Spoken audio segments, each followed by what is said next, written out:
Oh, we're going to play it again. We're going to play it again before we start the show tonight. We're going to double up. Double up.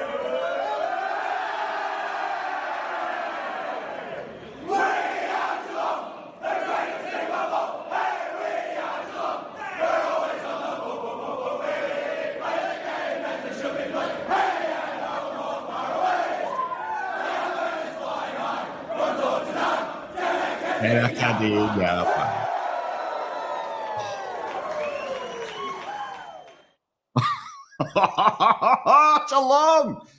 How good? How good? Hello and welcome. Welcome to Post Game Live after the Cats had an 11-point win over the Fremantle Dockers in WA at Optus Stadium. What a win.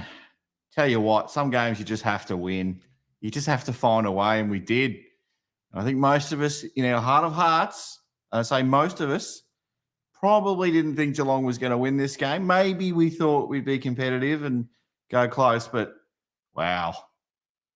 We're back. We are absolutely back. All right, let's pull the scores up.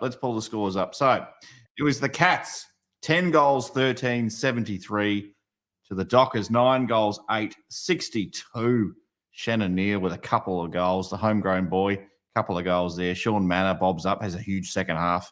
And Reece Stanley, look at him go. Look at big Reece. When we needed him to stand up, go Reece.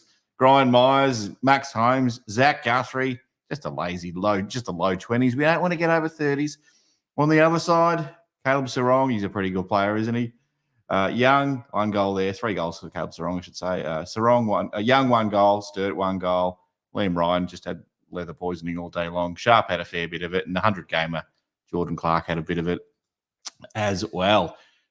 Oh, I'm in shock. Like, I need some time to process this result. I really do. I just can't just launch into these things.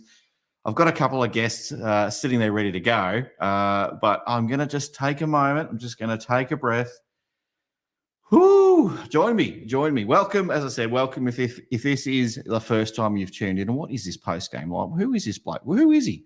What is Post-Game Live? Well, my name is Ben Reeve. Post-Game Live is basically like talkback radio. I've got some guests that have come on, some guests that you'll probably know if you've seen it before. They come on most weeks. Hopefully we'll get some new faces as well. I can't guarantee that, but occasionally we get some new faces pop in as well. But let's just go through the game. Let me just take you through the game a little bit. And by the way, if you are watching live, or even if you're not watching live, see that little like button? Just punch it right between the eyes. Bang! Just give that like button a smash. That'll be really helpful for the YouTube algorithm. That'll be great. All right, so let's start. Let's go back through the game the first quarter, and then I'll get on my first guest, who I think will bring some positive energy, but I imagine there would have been 3/4 of frustration there at some stage as well. So we'll wait and see what he says. I think you might know who I'm talking about if you've been watching the last few weeks. Now, the first quarter, the Cats kicked away early with the first 4 goals through Jezza, Dempsey, Ollie Henry, and Big Ruck Stanley. Shout out, Hoops, there it is. Freo, the next 2 through Sarong and 100-gamer Jordan Clark. The Freo kicked 3 in a row, actually, to start the third through Frederick and then Brian Myers from the boundary. Can you believe it? Brian Myers, how did he do it? I need to watch that replay about 100 more times. I'd show it on the channel tonight. I'd get a copyright strike if I did. So sorry, everyone. You'll have to go to the AFL.com website for that one. But I'll talk about it. Don't worry about that. I'm sure our guests will talk about that goal as well. All right, now Freo, we couldn't put them away. They bounced back. They kicked the next couple through Young and Sturt. They draw level with the Catters. And then Shannon Neal takes a mark. I don't know if it was a mark, but it was very late in the second quarter there. My wife, Mrs. Hoops, thought it was a mark. I didn't think it was a mark. Yes, and he goes back and kicks it, and the Cats stay in front. We'll go back in front. So that's very good. Now, the third quarter rolls around. Jackson and Sarong get the first couple of goals in the third quarter. I'm like, oh, no, here we go. This is all doom and gloom. Oh, no. I'm starting to rage at this point, I'll be honest with you. I am absolutely raging at the TV. I am furious. I'm slapping the couch. I'm probably scaring everyone, but sorry if you're watching at home. But then Sean Manor, out of nowhere, Sean Manor from a little, I think it was Tommy Atkins, gave me a nice little handball there, but Shawnee Manor, thank you very much. A nice little snap. And Shawnee, you needed to because your first half was rubbish, but I love you. But the first half went up to standard. Then Freo gets the last goal of the quarter through Jai A miss. I just had to give him the last one, didn't you, Catters? Danger Bob's up in the fourth. How good was Danger in the last quarter? We will talk about Danger a little bit tonight, don't worry. Danger was good in the last quarter. Kicks a goal to put an end to 5 misses in a row from the Cats. It was driving me bonkers, everyone. Absolutely bonkers. Caleb Sarong Bob's up again, and then Shannon Neal goals, and the Cats go ahead one more time until Shawnee Manor just says, "Thank you very much. I'm going to put this game to bed. Good night, kids. Everyone go to bed. Game over. Thanks for coming." Cats go back, and we're sitting third on the ladder. So with that out of the way, thank you again for watching, and I'll say it again, hit the bloody like button, the subscribe button too. That'll be very helpful. Much appreciate it. Let's get Lucas on. Here he is. Let's get the big fella on. Here he comes. Hello. How's your microphone going? It's struggling. Your microphone's struggling. There it is. Get it up. I'm struggling. Let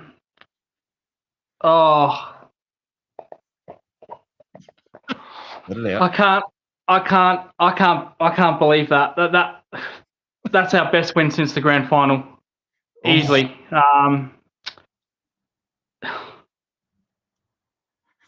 I've got no. I can't say anything. First time I'm speechless. No. That'd probably please a lot of people in the chat. But what an absolute win. Start with the last quarter. We can go through the whole game, but just the last quarter was where it was at, and that's when things started to really happen for the Catters.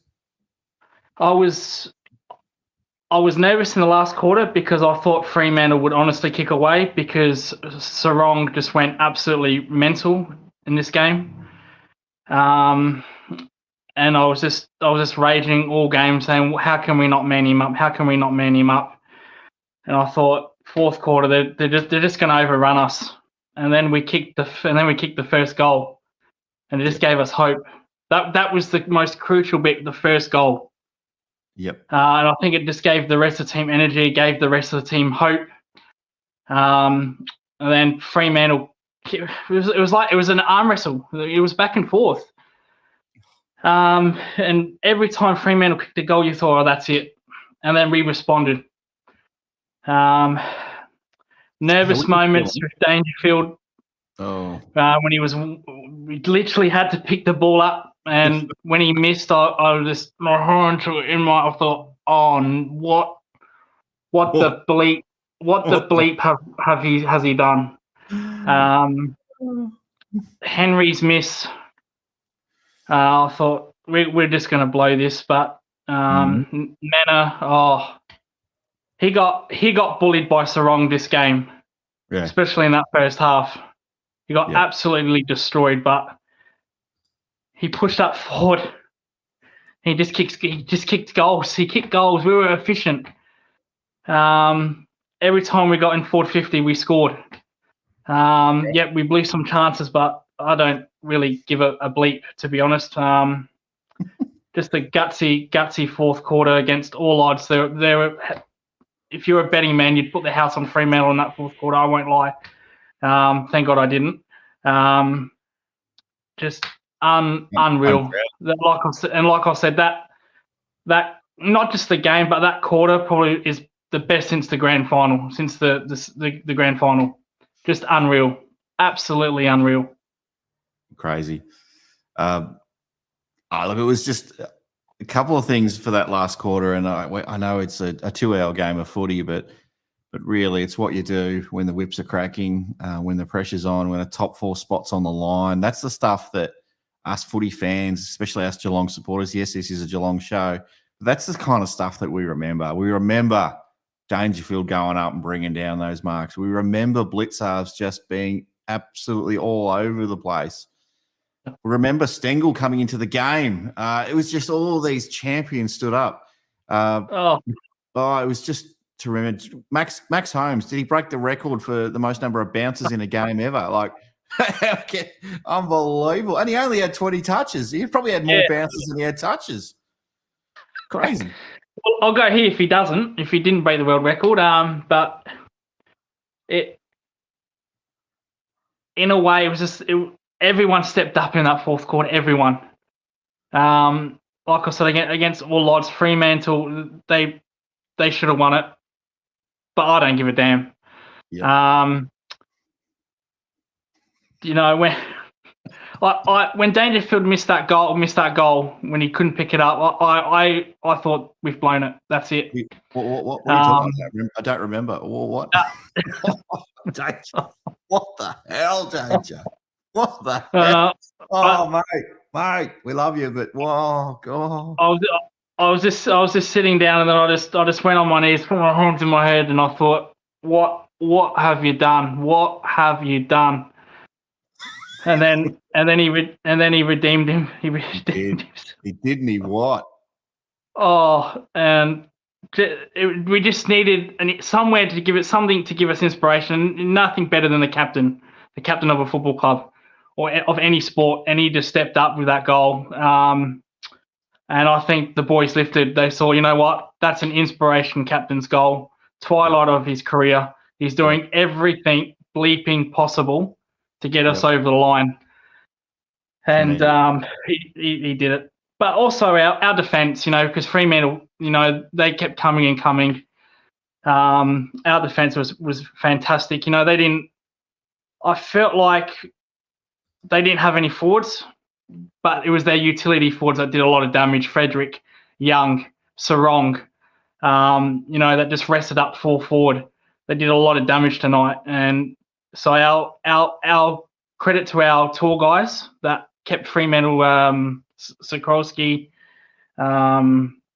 Jackson went up forward a bit. When Jackson took that mark, I thought, oh, come on, Stanley. But then Stanley got his own goal. Stanley got his own goal.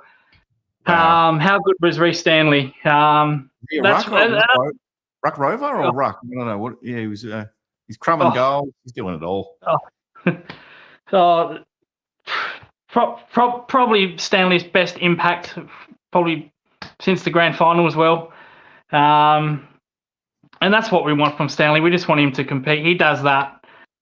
That's fine. He can continue playing. But one more year. I want to hear the hashtag Stanley one more year, please. Let's. Yeah. Also, Neil. Yeah, Neil was also big. Neil. Yep. Great game, Shannon. What I loved about Neil's game, he was attacking. Because I mentioned this last week. I said that he got caught behind Mark Keane too much. This time he attacked the ball. You know, the first goal he kicked was a mark. I don't really give a damn, to be honest. This is a Geelong show. Who cares? I think we got stiffed up with that review early in the game. But anyway, talk us through that one for a moment. Yeah, go back to that one for a sec. So Brian Myers, the snap or whatever it was, and look, I've always been the advocate of, if you haven't got the clear-cut high-speed cameras or the technology per se, do not use it. The second thing is get rid of the soft call. Now, I don't know if you're a cricket fan, but in cricket, they used to have, you know, when the catches, they go to the third umpire to do the soft call, whether it's out or not. They got rid of the soft call. I think the AFL needs to do the same thing. Just get rid of the soft call and go from there. And until you can get it right, it shouldn't be used, period. Shouldn't be used. Do you know what? It wasn't even the worst one of the night. I think it was a Danger that not Danger. I can't remember if it was Danger. One of the Geelong players kicked a point, and it was like, I don't know if that was a point. I might have been the Danger one. It was he kicked it. I think it was Myers, wasn't it? Was it Myers that kicked that and it just sneaked in, but we wasn't sure? There was one that they said was out of bounds on the full. That snuck in. And there was another one that was clearly the wrong side of the goal post. Yeah. And they said, I want to review it just in case. I'm like, everybody knows it was Dangerfield missed it. Just have a look at just look at Dangerfield's face and you'll be able to tell he's not too pleased that he's just kicked a goal. Yeah. Well, they all lined up back in the defensive 50 drills. So that's a good indicator. So I've always believed if you haven't got the right technology, then don't use it until you get the right technology. That's the main problem. Cameras are too blurry. Whether they use 4K height shot hold speed, it seems like they used cameras back in the 80s. So I know it costs money, but we are a multi-million-dollar industry. Surely you can set up one camera.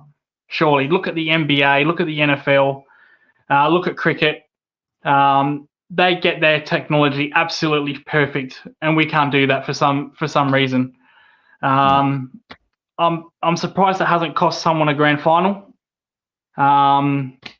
Maybe a matter of time, but I'm just gobsmacked that we're still using this technology when we haven't got clear evidence on a weekly basis. So that's always my take on it. Haven't got the technology, then don't use it. That was probably the Myers one where he dribbled it through and they touched it and they said, well, insufficient evidence. I've got to go with the umpire's call. I was like, I think it was a goal, but I understand that that's the right process was followed. And I guess maybe I felt like the goal umpire was probably in a good position to see it, but whatever. It was what it was. But it was the one where it, they called it out of bounds on the full. I'm like, that's with the camera angle showed it perfectly. It was clearly a point. And at that point, we were 5 points in front. They would have at least made it hard for Freo to hit the lead. So it was pretty crucial, that decision. And you don't even go to don't even review it. So maybe I don't know the rule that well, but I would have thought that's one where you might just want to review that. So who knows? Tell me I'm wrong in the chat if you think so. But mate, that was absolute another heart attack. I don't know if I'm going to be able to cope with 3 weeks in a row with this, but the Saints next week, far out, man. Oh, God, can we have an easy one next week, please? We have Brisbane upset loss. Sydney won. Teams around us are falling apart. Yep. We have a good Port Adelaide. I don't know what the score is there, but I'll hope Melbourne win. Then they've got a tough game next week. They've got the showdown. That's always a 50-50. Crows have actually won the last 3 showdowns. So if Geelong can just get through St Kilda, it's a free kick against West Coast. That's fine. But if we can just get through St Kilda, I think we can get top 2 depending on teams around us, because I think GWS still have a tough draw. Port still have a tough draw of the showdown. If we can just get through St Kilda, top 2 is certainly up for grabs. I think we've definitely got one hand on top 4. Definitely got one hand.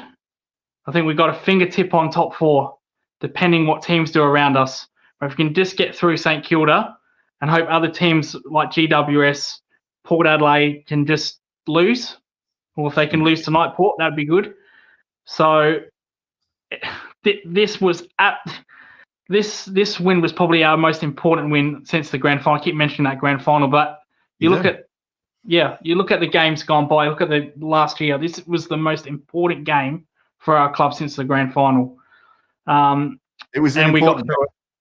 This game was so important, mate. This was it was crucial, absolutely crucial. We this on the calendar maybe about 4 weeks ago, and I always speak for everyone. I'll speak for myself and a fair chunk of social media. In looking at this fixture and thinking, it's going to be a tough one to win, but if we can win the ones around it, we'll be feeling pretty good about ourselves. Guess what? We've won it. Just don't lose to St Kilda now. It's like you can 4 goals to start a game and then throwing it all away. It felt like that. No, exactly right. Don't have a repeat of the Bulldogs game, please. Oh. We're right there, and it's very much possible we can have a qualifying final in Geelong because of GWS. So, mind you, we can probably play the GWS game at the MCG. Knowing their record, but we have a home final up for grabs here, at the very least, one home final. Against GWS, maybe, hopefully. Not. Yeah. So it's just, I don't care if I want to win our remaining games. I don't care if we finish second, first. I just get that double chance. Just get a home final, and anything could happen. Maybe teams can have upsets in the finals, and we can just claw our way there, claw like a cat. Let's hope so. Let's hope so. But that was absolutely unreal. I was in tears. I was actually in tears after the siren went. I couldn't believe it. I just could not believe how that bleeping game went. Oh, It was all right. just Tell me your 3-2-1s. I've got a couple of people waiting to come on, but let's see your 3-2-1s, and I reckon I can almost guess two of them, but I won't say it. I'll hold back. yeah. Mena, he gets the 3 votes. I know he got ragdolled a little bit by Sarong in the first half, but He did. and he gave away a couple of 50s, but he kicked very crucial goals. Yeah, crucial Good. goals. 3 votes for Manor. Okay. Yeah, 2 votes. I'm gonna go with Jai Clark. I thought. Clark? Oh, Yeah. he wasn't playing today, mate. He's pretty good in the VFL. Sorry. I'm thinking Jordan Clark. He was okay. 28 touches. He was fine. Jai was okay in the VFL. He's defensive. I know he didn't have a matchup, but the Fremantle tall forwards, they had no impact whatsoever. 0 impact. And I'm going to put the captain in there as well. Possession-wise, he didn't have the best game, but his fourth quarter was unbelievable, unreal. Got us over the line. I'd put Stanley in there as a just a favourable mention. Stanley, we don't want Stanley to do badly. We all love Stanley deep down, a cult hero. Stanley, we love you. We absolutely love you. So he's the whipping boy, isn't he, Rick Stanley of the Geelong fans, the whipping boy. But he is. He was very good today on Jackson. And if I was a Fremantle fan, you gave all that money to Jackson, and he got towed up a little bit by Stanley. So I'd probably be a little bit disappointed with that. But if I was a Fremantle fan, but just I still can't believe it. Man. All right, you take a breath. Before I'm going to let you go, but who's your winner next week against the Saints and the Cats, and what's the margin? Oh, Geelong by 50. 50? Yeah, 50. I think. Look, St Kilda awful. Brisbane went down there 2 weeks ago and they made it men versus boys. If you can remember that, it was a week ago. Sorry, last week. Just completely destroyed them. They weren't even in that contest. I expect it's always tough coming off a win like this because you get so pumped, you get so anxious, and then you can have a little low. Just do not have that low this week, please. If you're going to have a low, at least kick 5 goals and then have a bad fourth quarter and we're up by 50. You can have your low then, but that's the time. Yeah, just Geelong by 50. A little mention to our little former player Clark, yes. Fremantle. There's this little celebration. Cheers, mate. That's for you. Yep, that's for you. You didn't learn from the Crows. You didn't learn from Mason Cox last night. So that's for you, mate. And that's it. But anyway, thank you for having me, Ben, as always. And we are Geelong. We're the greatest team of all. Bring that top 2 home. Beat St Kilda. Thank you very much. 100%. Catch you later, mate. Oh, how good, everyone. How good. The Cats by 11 points. Let's go through some of the comments on the chat here. The lid's off. Up the Catters. Yeah. Good old Party B. Thanks for joining us. Jake says, appreciate the big win. As a Hawks fan, I felt weird getting behind the hoops today, but relieved it paid off. Well played. Wow. Welcome to the channel, Jake. Get around Jake, everyone in the chat. A Hawks fan in a hoops in a Geelong YouTube show. Wow. Okay. Here we go. Hang on. Ryan Myers was robbed, says Frank. All right. Yeah, I feel probably was, but as I said before, I think the process was followed the way it should have been. Here we go. What's Jake saying? How good is Danger, Frankie? No team has a player like him. If he stays fit and there's a big chance, needs a premiership captain. Needs to be a premiership captain on his resume. Then he's accomplished everything. And maybe a Norm Smith. He probably should have had that Norm Smith, shouldn't he? Possibly, maybe. All right. Let's get everyone's favourite on, waiting patiently, ready to go. Got a notepad full of notes, ready to go. Here they are, Bianca and Brendan. Welcome back to Post Game Live. How are you both feeling? Couldn't be better at the moment. What do you reckon? Yeah, couldn't be better. Oh, how good. Well, we might feel better if we win the grand final, but that is pretty good. That's a nice feeling when you go over interstate and you have an 11-point win still feels like about 100 points to me when you win them interstate. It's fantastic. But what do you got to talk about tonight? What have you got on your list? What do you got on your list? What do you want to talk about? We're talking about like previous guests there. Like, I can't believe we just won that. I was like you there, or it was just hopefully we can win the games around this one. Yep. I mean, they just said that it was the biggest crowd for a Geelong Fremantle game. 50,000, over 50,000. 6,000. Like, we won in a hostile environment like that. That's a huge win. And like, Easy. seeing Reece Stanley like beat Jackson, I'm like, what are we doing? Well, Sean Darcy wasn't playing. Played out. True. Good point, Bianca. No, we haven't talked about that yet. So, Sean Darcy, future Geelong ruckman, didn't play today, so that helped. But also, we had a player out too, Bianca. Did you remember who that was? Yep. He has red hair, and they call him Chucky. You told me. Oh, Gary Owen. Yeah, he didn't get to play either. Yeah. So maybe that's all equal because Chucky's a superstar, premiership player. Yeah. What about you, Dad? What do you think? Well, talk me through the game. Well, we missed the first half of the first quarter because we were walking back to the car because we went and watched the AFLW practice match today against Collingwood, and we were just following the scores on our phone and thinking, what's going on over there? I was just seeing all these goals. These goals, I was like, maybe we shouldn't follow it.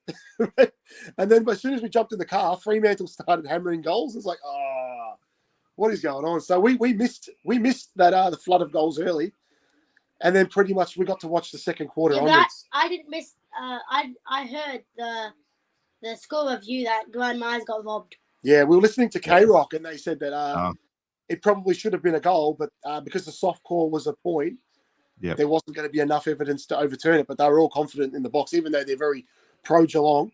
They were confident that it was a goal, but I still haven't seen it yet. But I think it was a goal. I think it was a goal. Look, that's what happens when you employ goal umpires from Western Australia. Well, I don't know that.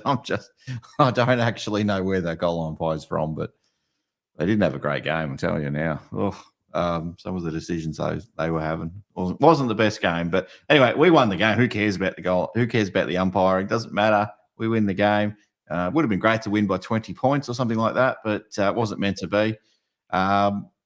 So now we're sitting in third. Can you believe it? We're in third position. Maybe we're just about a couple of % away from second. So with 2 games to go, depending on how many games we win, and if we still win the same amount of games as GWS in the next fortnight, it all comes down to who has the biggest win. And guess what?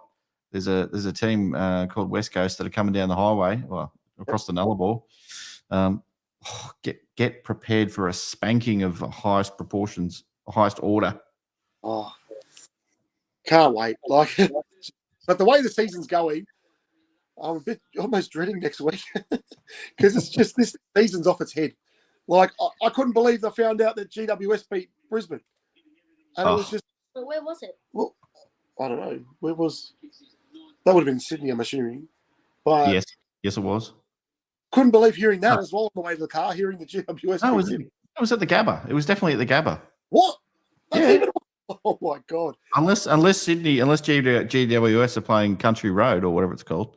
When my goodness, this season's goals. Tell you what,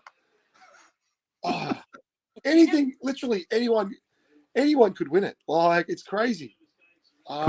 Quick shout out for Tim. Thanks for the donation, mate. Really, really appreciate it. I'm a Cats fan. How do I join your potty next year? How about you contact me at just send me a DM on Twitter if you're on Twitter or Facebook or Instagram. That's probably the best way to get in touch. But really appreciate that. Thank you very much. So yeah, just absolutely Mate, I'm like you. Like you said off the top, I'm in shock, and I was like, normally I've got a couple of hours or at least half an hour to sit here and think about the result after the game before I jump on this kind of thing, and it just kind of be as raw as I can be. Yeah, if you're watching this 3 days later, and you're listening to the guests like yourself, Brendan and Bianca, and myself or Lucas who came on, or anyone else that follows, and you think, geez, they're morons. What are they carrying on? They're overreacting. I'm like, you're catching us literally up to the final siren goes, and we haven't had a chance to calm down yet. So we're either over the moon. Every player needs a pay rise. Every player is going to be winning 5 premierships for the Cats, or if we lose, they're out the door. It's one or the other. It's just the raw emotions that I'm not very even. I mean, some people are, but yeah, that's just how it is. What did you like? Who were your favourite players, Bianca, from tonight? Tell me some of the players that really stood out to you. You want to tell them your 3, 2, 1s? You've got them there. Mm-hmm. Men's. So first, this is not in my 1, 2, 3s, but I liked Mark Blicav's game.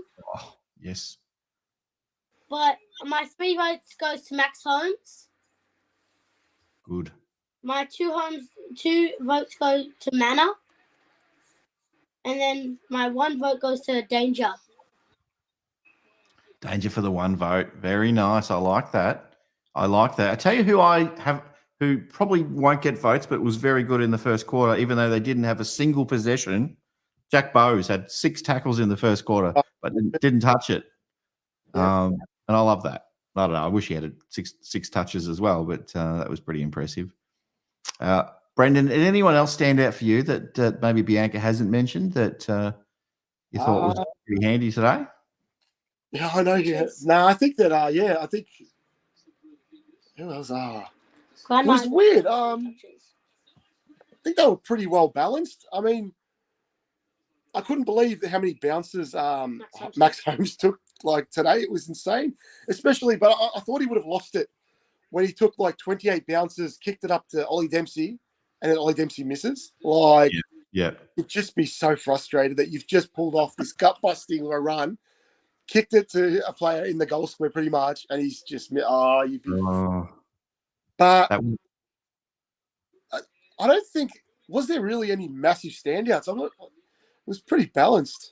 I don't know if there was. There's some really absolute highlights, like the Brian Myers highlight. Yes, Bianca, you've got a question there. Do you want to point that one out? Were you the Oz kicker of the round in 2021? She was. She was. Wow. Round. What round? Oz kicker of the week in round 11 in 2021. Wow. Yes. Does that mean you got to 2011? No, 2021. Does that mean you got to? No, that was at the Gabba. No, where was it? Where was that grand final played? Perth. Oh, so you wouldn't have gone to it. So she. I got 3. We went into lockdown the day that we got the phone call that she'd been selected. She'd been nominated, and then we got told that I think the game was going to be at Marvel Stadium, empty arena, but they were going to cross to her on Zoom. Okay. So at this point, she was 5, and Channel 7 were telling us, "Can you just lock her in the room, set up the iPad, and lock her in the room? We don't want her staring at you. We need to make it look like it's like a one-on-one interview." Yeah. So we left the room, and they told us they'd call us when the conversation was over. And then we got the phone call saying, "Yep, it went fantastic, but you have to wait until halftime to see how it went." And it was. Do you even remember that? Mm-hmm. It's on YouTube. The video's there. Isn't that when I got 3,000? Yeah, you got. They asked her if you got. What did you ask you? If you were nominated, if you were presented Oz Kicker of the Year, what would you spend the prize money on? Oh God! She said. What'd you say? She said pies. At the footy. She said pies at the footy. That's great. But they did end up the next year because Geelong made the grand final. They did contact us and sent us the whole family to the grand final. Oh wow! We got to go and watch that's how we got to go watch Geelong win against Sydney.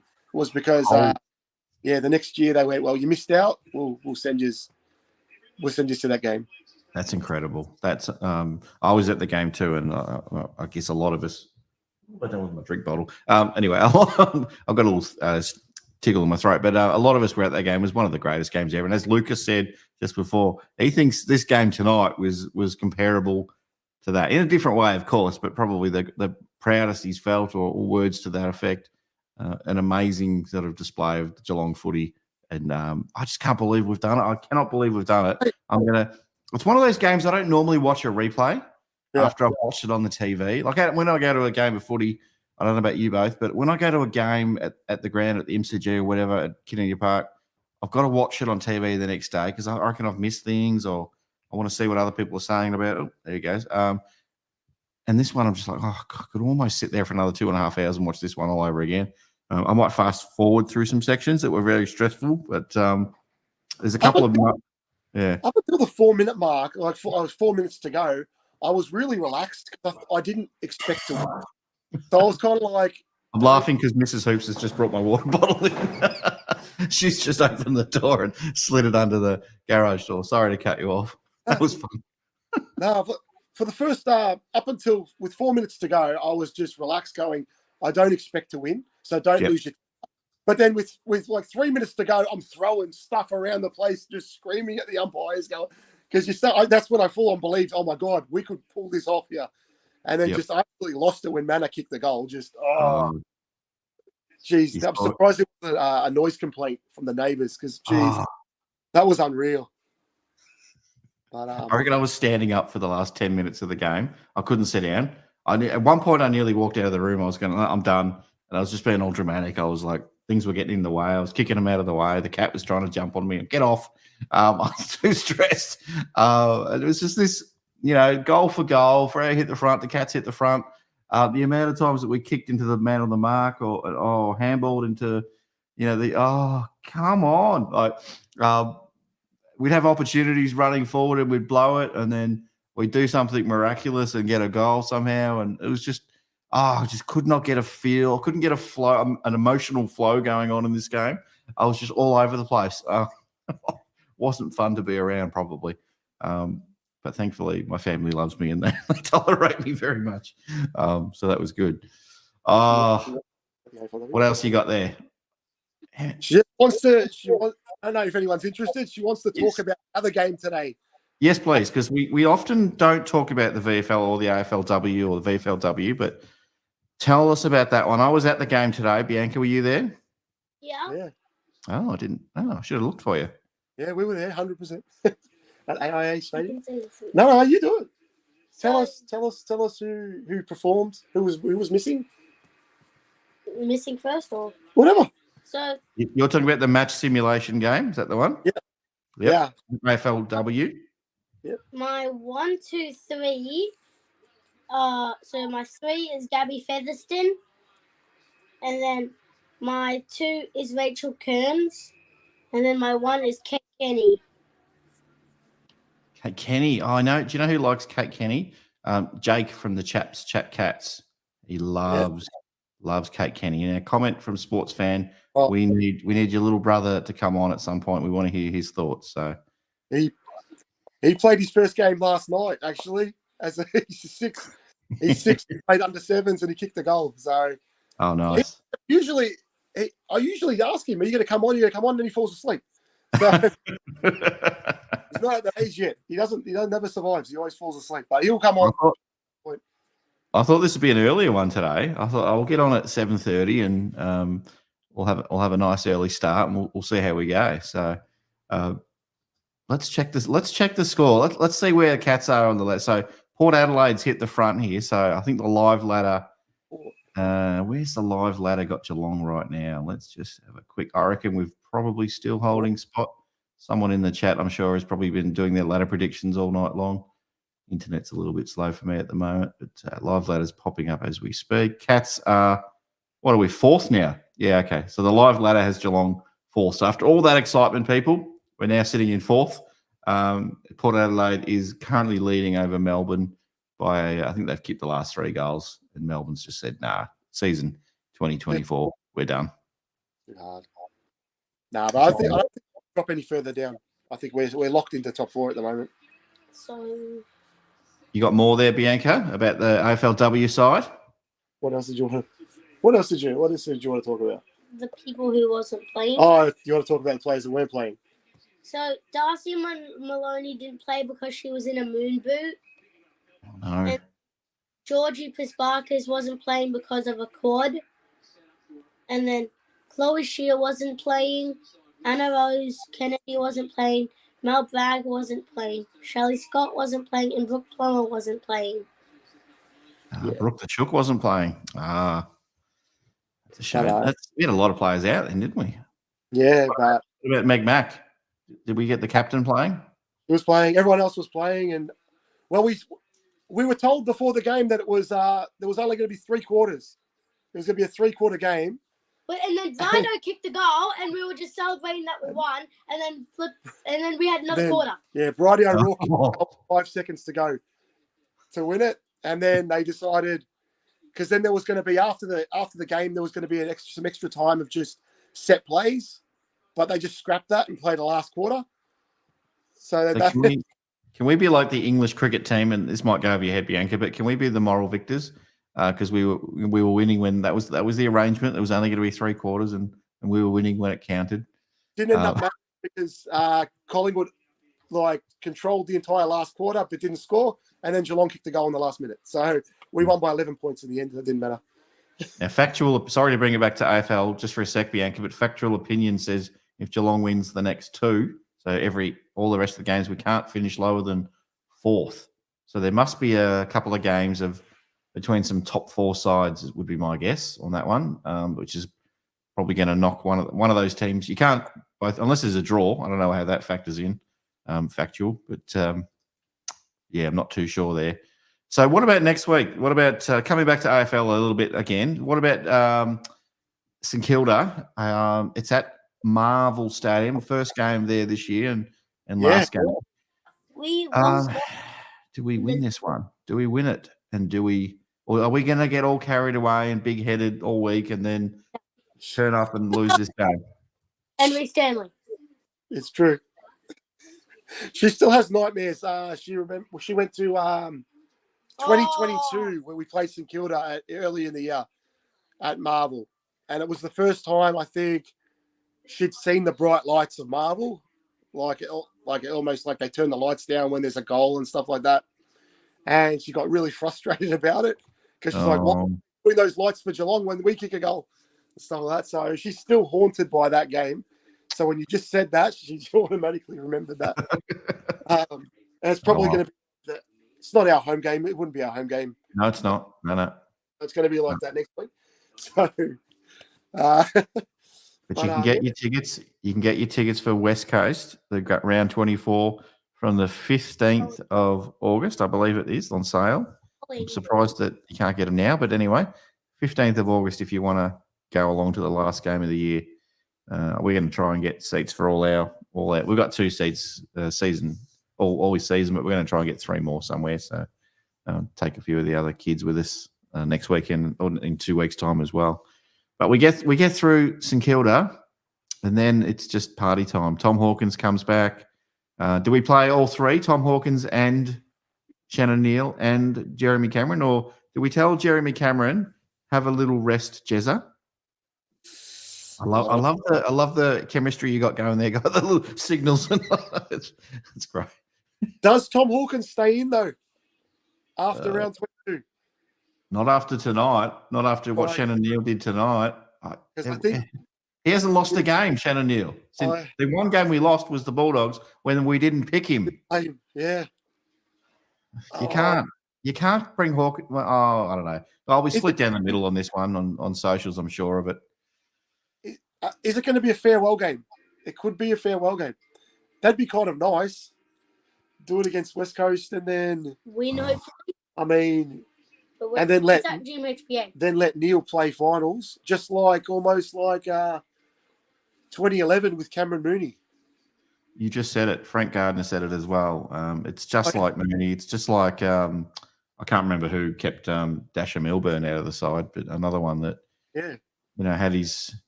had the game taken away from him. He was fit to go and ready to go and just wasn't picked. But Mooney was just, his body let him down. And sadly, Hawkins might be going as well. But hopefully Tommy Hawkins, more importantly, keeps his little toe. I don't know what toe it is, but they were talking about chopping it off. Hopefully that doesn't happen. But would you play footy, Bianca, if it meant you had – if the only way you could play footy was to have a toe chopped off? Would you have your toe chopped off, or would you say, I'm not playing footy if that's what has to happen? Tough decisions, aren't they? What about you, Dad? No, I'll keep it my toe. You keep your toe? Yeah. I reckon I'll give up my little toe, but I won't give up my big toe. How's that? Yeah. There you go. Yeah. The little one no one sees anyways. Oh, all right. Beautiful. Any other thoughts, Bianca, there? What have you got? Anything else to take us out for the night? You're going to tell them about tomorrow. What are you doing tomorrow? Yes, tell them. Oh, you can tell them. No, you tell them. It's yours. Tell them. Tell them what you got on tomorrow. I'm playing my first final. Oh, wow. And where are you playing the final? Is it in Geelong or up in Melbourne somewhere? Altona. So it's close. If you want to get 1,000 Hoops Crew followers to come and watch you, would that be okay? Yes. I don't know how many people will be watching this show tonight, but we've got 38 in the chat. So if you're watching, you want to get along and take some. Oh, we got some Bianca signs. When are we getting the Bianca signs? Come on. No, they're in a qualifying final, and if they win, they're straight through to the grand final. Nice. We're going against the Cats. So she's playing under 12s as an 8-year-old, and playing against the Cats as well. Albion. They're playing against Albion. No. So frustrating, but not exactly Albion. Geelong colours. It has a big cap in the middle. Yeah, but there you go. You got a good luck there. 2 good lucks. Couple of good lucks. Too far away. Shadow can't make it. Frank says good luck. Jackie says good luck. I'm going to say good luck, but I'm also going to say Bianca kicks 4 goals.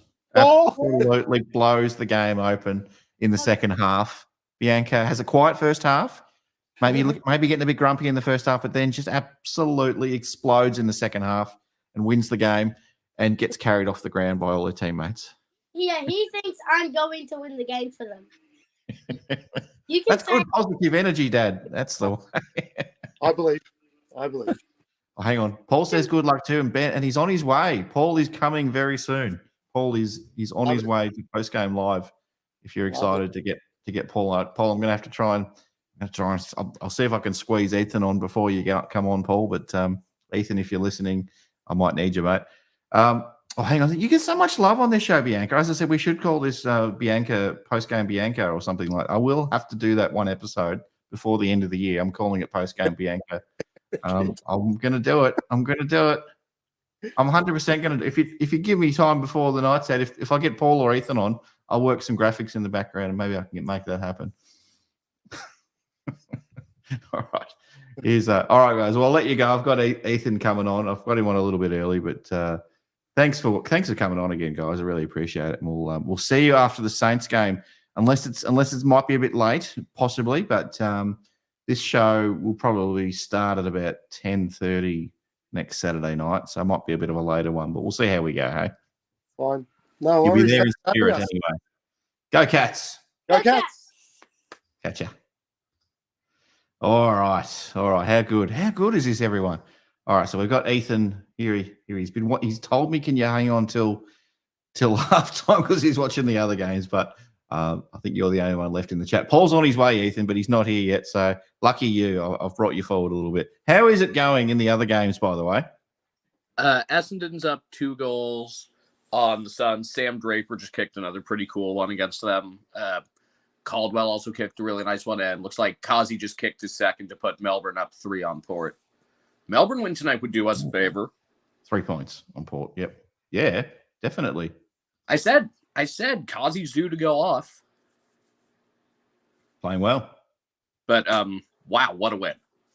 That was a game that I think collectively the entire fan base, myself included, probably had lower expectations for this game than any other this season, even lower than Darwin in terms of just like what are the odds of us winning. Yep. I don't think anyone expected to get stomped. I think most of us saw a loss somewhere around, I don't know, the 15-point margin, not worse than 30, but, from the middle of the first quarter until the start of the fourth, they were kicking us around. They were playing their game so much faster than we were. Their kicking accuracy was really nice. And we just could not lay a tackle to save our lives, which... We were laying tackles. We were just not stopping them from getting possession off. No, they broke almost every one. I think Zach Guthrie was a notorious culprit with that tonight, and then Brad Close had a couple. But fourth quarter, we just outplayed them. Yep. Which I didn't see coming, but we finally got on top of clearances and contests. Dangerfield really lifted in that final term. And our back line kept up the string of really solid performances that goes back. I think they were good against the Hawks. They were great against North. They were okay last week. Just, a couple times when guys were mismatched with Phil Thorpe. That's what it is. Yep. Today, I just thought that was a really smooth defensive performance. And I got to give a ton of credit to two guys that I've been very critical of. Yes, Reece, please. Excellent job.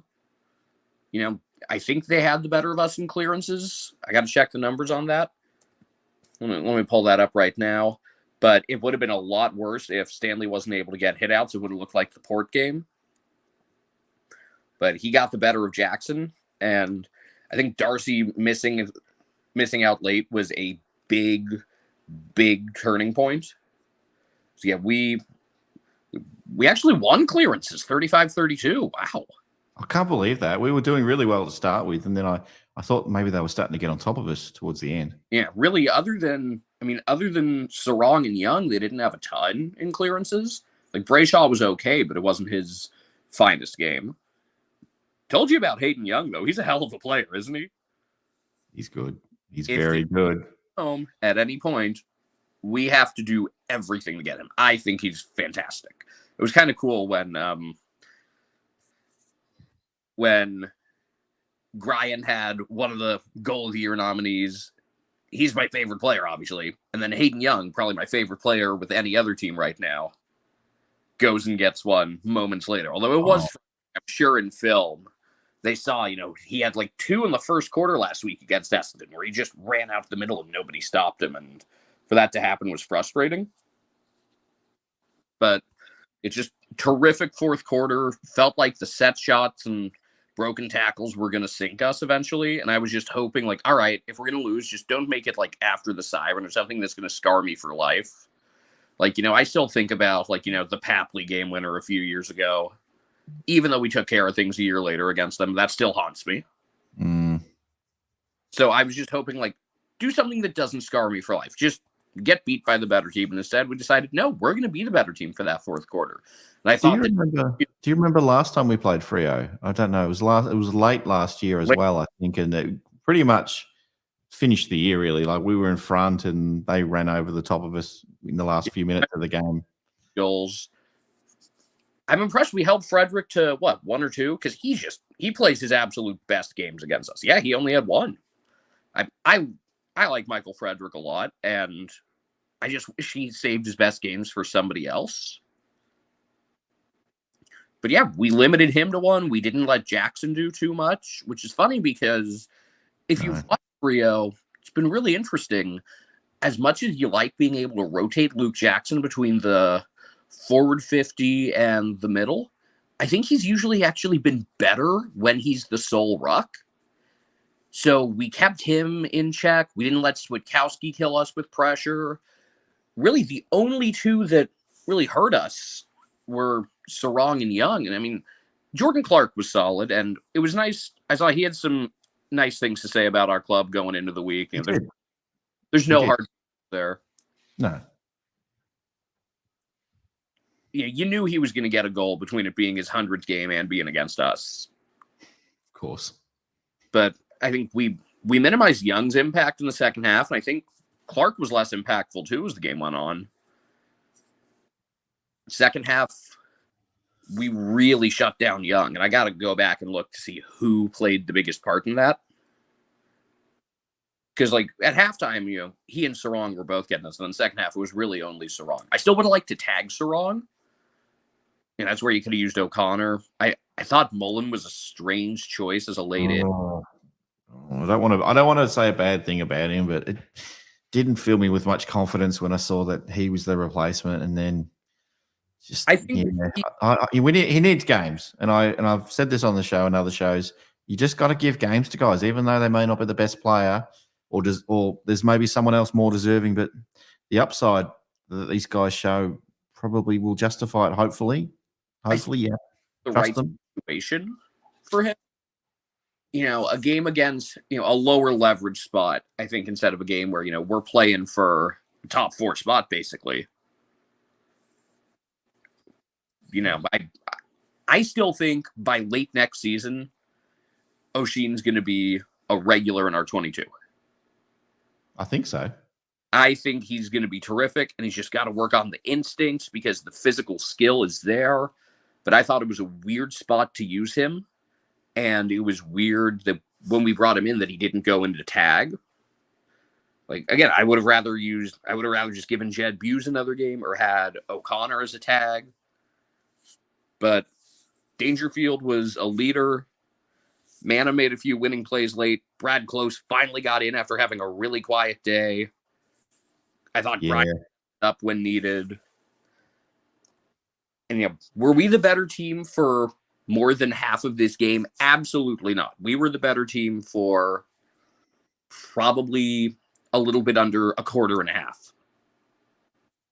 But we did enough. Sounds about right to me. Yeah. I was making a list, Ethan, checking it twice. I was making a list and I was just like, I haven't got a lot of really, really good positive moments. I had Max Holmes taking those 5 bounces on the wing and I had the Grind Myers goal, but I couldn't really think of any other moments or players that were really standing out to me. And it felt like there were more things that were going wrong. And that's probably the way I watch football too, but I always look for the negative. But you're right. Like I thought Freo I couldn't. I'm sitting here now and I can't believe we've won this game because I thought Freo played fantastic footy and they controlled the tempo different times. They possessed it really well. We just somehow find a way to win games of footy, but maybe that's why Geelong's so good. Maybe that's just why we find ways. To tough one out against a team that's definitely a finals team, unless their remaining 2 games are tough, and if Hawthorn win tomorrow, they may start to sweat a little. So, here's hoping the Hawks just lose and get out of the way. Although Carlton lose, well, I guess now that we won this one, I don't think we're going to be impacted a ton by Hawthorn Carlton as long as we take care of our business. Yeah, I think so. It's nice. I had done a ladder predictor earlier this week, and I had us down in 6th. With a big crowd of teams at 15-8 off the percentage. Now we're looking at a possible 16 wins. And again, next week's not a given. The Saints have definitely found something. Filippo's playing way better lately. Yep.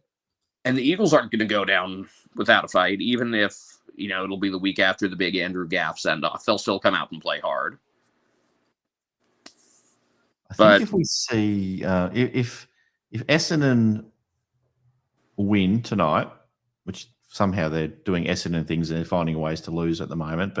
And then if Melbourne somehow knock off Port, I think we're all going to go back to that ladder predictor and just go, what are we doing? We just can't get this right. I don't know where Port Adelaide will run over the top of Melbourne. It's guaranteed. But you would think, although Butters just looked like he was about to kick a goal and didn't seem to realize that he was in front of the behind post instead of the goal post and kind of wasted away 5 points, so that was pretty funny. Tell you what, Max Holmes was much better tonight. You had mentioned his was like 5 or 6 bounce run. Yeah. He totally cut down the turnovers tonight. Let's see.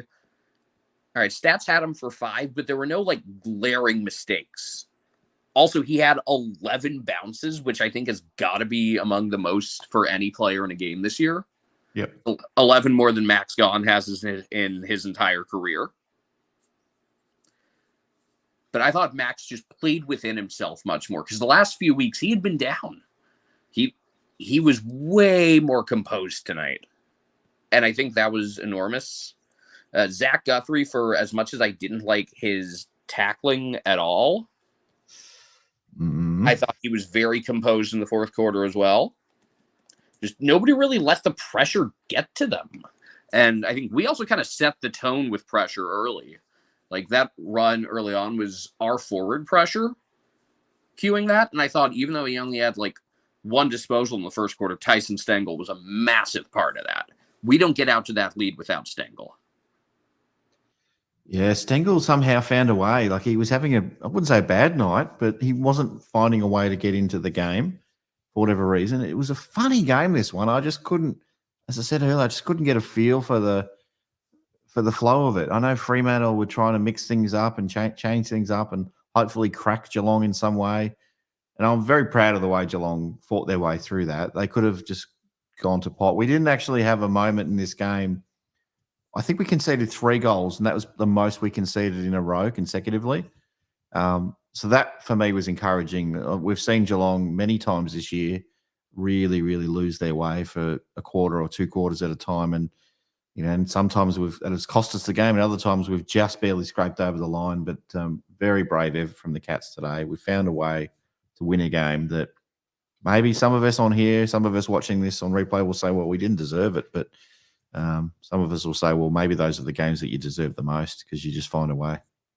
As much as I may question some of our personnel decisions, I thought we handled just the tactical matchup really well. Like we were totally okay with the chances, with like the stretches where Freo just kind of passed it around the back uncontested. It's like, fine, do that.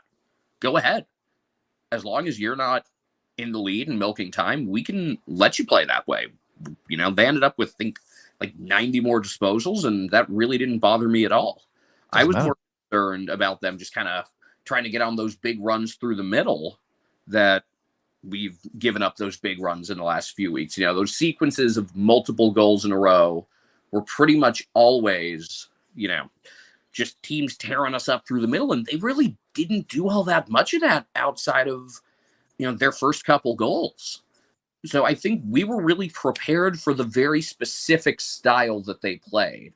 And while I will question some of the personnel decisions Chris Scott makes, I will never question just the actual broader game plan. Other than maybe that one where he went super tall, where he was afraid of playing all the talls against the Dogs in the wet conditions. I think game plan was awesome. We'll never know, will we, with that Dogs game? But it is what it is. It's gone now. Have we won 6 out of our last 7, as far as you can recall? Yeah. And you know what about this stretch of games? We've beaten some quality teams in pretty much every game we've played lately. After having to deal with Hawthorn and Collingwood back-to-back, they've been against teams that don't so much get under your skin. Teams with players that conduct themselves well. They were maybe 2 grub moments all night. There was one where Brayshaw gave a little extra shove, and that was about it. Freo's a likable group, and it's a heck of an atmosphere to go in and win at. I think just with the light show and the rocker on the roof and stuff, I think their home games look like a blast. And to go in and win there has got to feel really rewarding. And it's nice to just go in and, going back to the Dogs game even, playing against teams that, they don't get under your skin. It's we're playing fun games against opponents that, against other teams.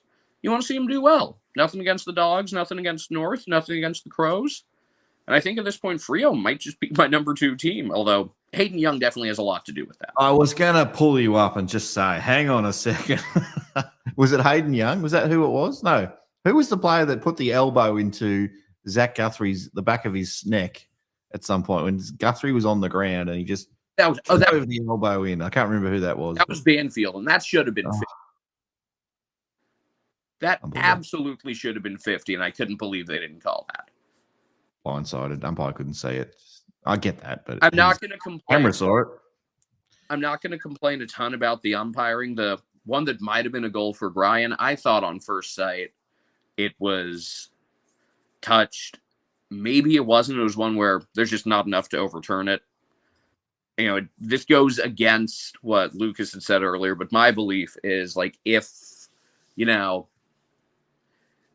if you can't decisively see something after 30, 45 seconds, just let the on-field call stand. And then, the one that really, how do we not review the Dangerfield one to see if that's a point? Do we not learn anything from Adelaide last year? No. That was shocking. But we got a couple of free kicks our way. It worked out. My favorite thing is just another great road win. Last year, in out-of-state road games, so not counting gather round, 2 points out of a possible 20. And it was 2 that, frankly, were gifted to us. This year, 16 out of 24. The 2 losses were Darwin and the Swans, who we didn't even play poorly against. They were just rolling. Oh, they were just incredible. I've never seen a team that dominant after the first quarter. If you told me start of the year we'd beat the Crows away, we'd win at the GABA, and we'd win this one, I would be shocked. I would be happy. I would have been happy with 1 or 2 of those 3, and to get all 3, that's really impressive. That's nice. I'm just picturing the social media post with the graphic about that now. GABA tick, Adelaide Oval tick, Optus Stadium tick. Not a problem. Anytime, anywhere. Anywhere except Darwin. Anywhere except Darwin. But we'll play you anywhere else. Hashtag anywhere except Darwin. Do you think, because it was someone asked in the chat before, what are our chances? I'll bring it up again. What are our chances of finishing top? Anyway, I think a lot of things mathematically have to go right. Yeah. I think Sydney loses every game from here on. Which probably, maybe you would have said that could happen, but Sydney with Essendon next week away, and then home against the Crows. I don't think they're losing. I actually kind of would have preferred if Collingwood had won last night, because even though I don't think it would have impacted us at all. It would have meant the minor premiership was still up for grabs, and would have meant, there was another team still in the race for that 8th spot, which kind of would have been just good theater. I think, I thought Brisbane would have had a real crack at the minor premiership, and then they go and lose today. Yeah, 9 in a row though, so that's pretty good run from there. They might have just dropped the game at the right time. That as in they might have lost a game just a couple of weeks before the real stuff happens. Yeah. So we'll see. History will tell in 6 weeks' time or 7 weeks' time as to whether they'll learn from this loss, and it's the loss they needed to have. Some people say that you've got to have a loss, but I'd like to think you win. Do like Geelong did in 2022 and just go on a 16-game winning streak. Yeah. Why not? Why not? Everyone else should try it. Everyone should try it sometime. But yeah, I was surprised because I thought maybe they'd just run out of steam because, you expend a lot of energy coming back from a slow start to the season, but also I just thought they had exhausted their number of losses at the GABA. They now are 4-4 there. 4 this year. Yeah, 4-4. Lost to us, lost to Collingwood, lost to Carlton, lost today. Let's see. Right now, I don't think we're going to be able to catch the Swans, but that it's even a question is amazing. They're still nearly 16 above us in percentage and 4 points on the ladder.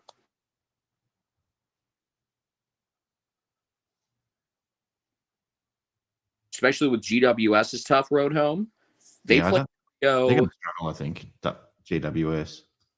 Giants are a little under 3 points ahead of us in percentage. They have Freo next week at NG Stadium.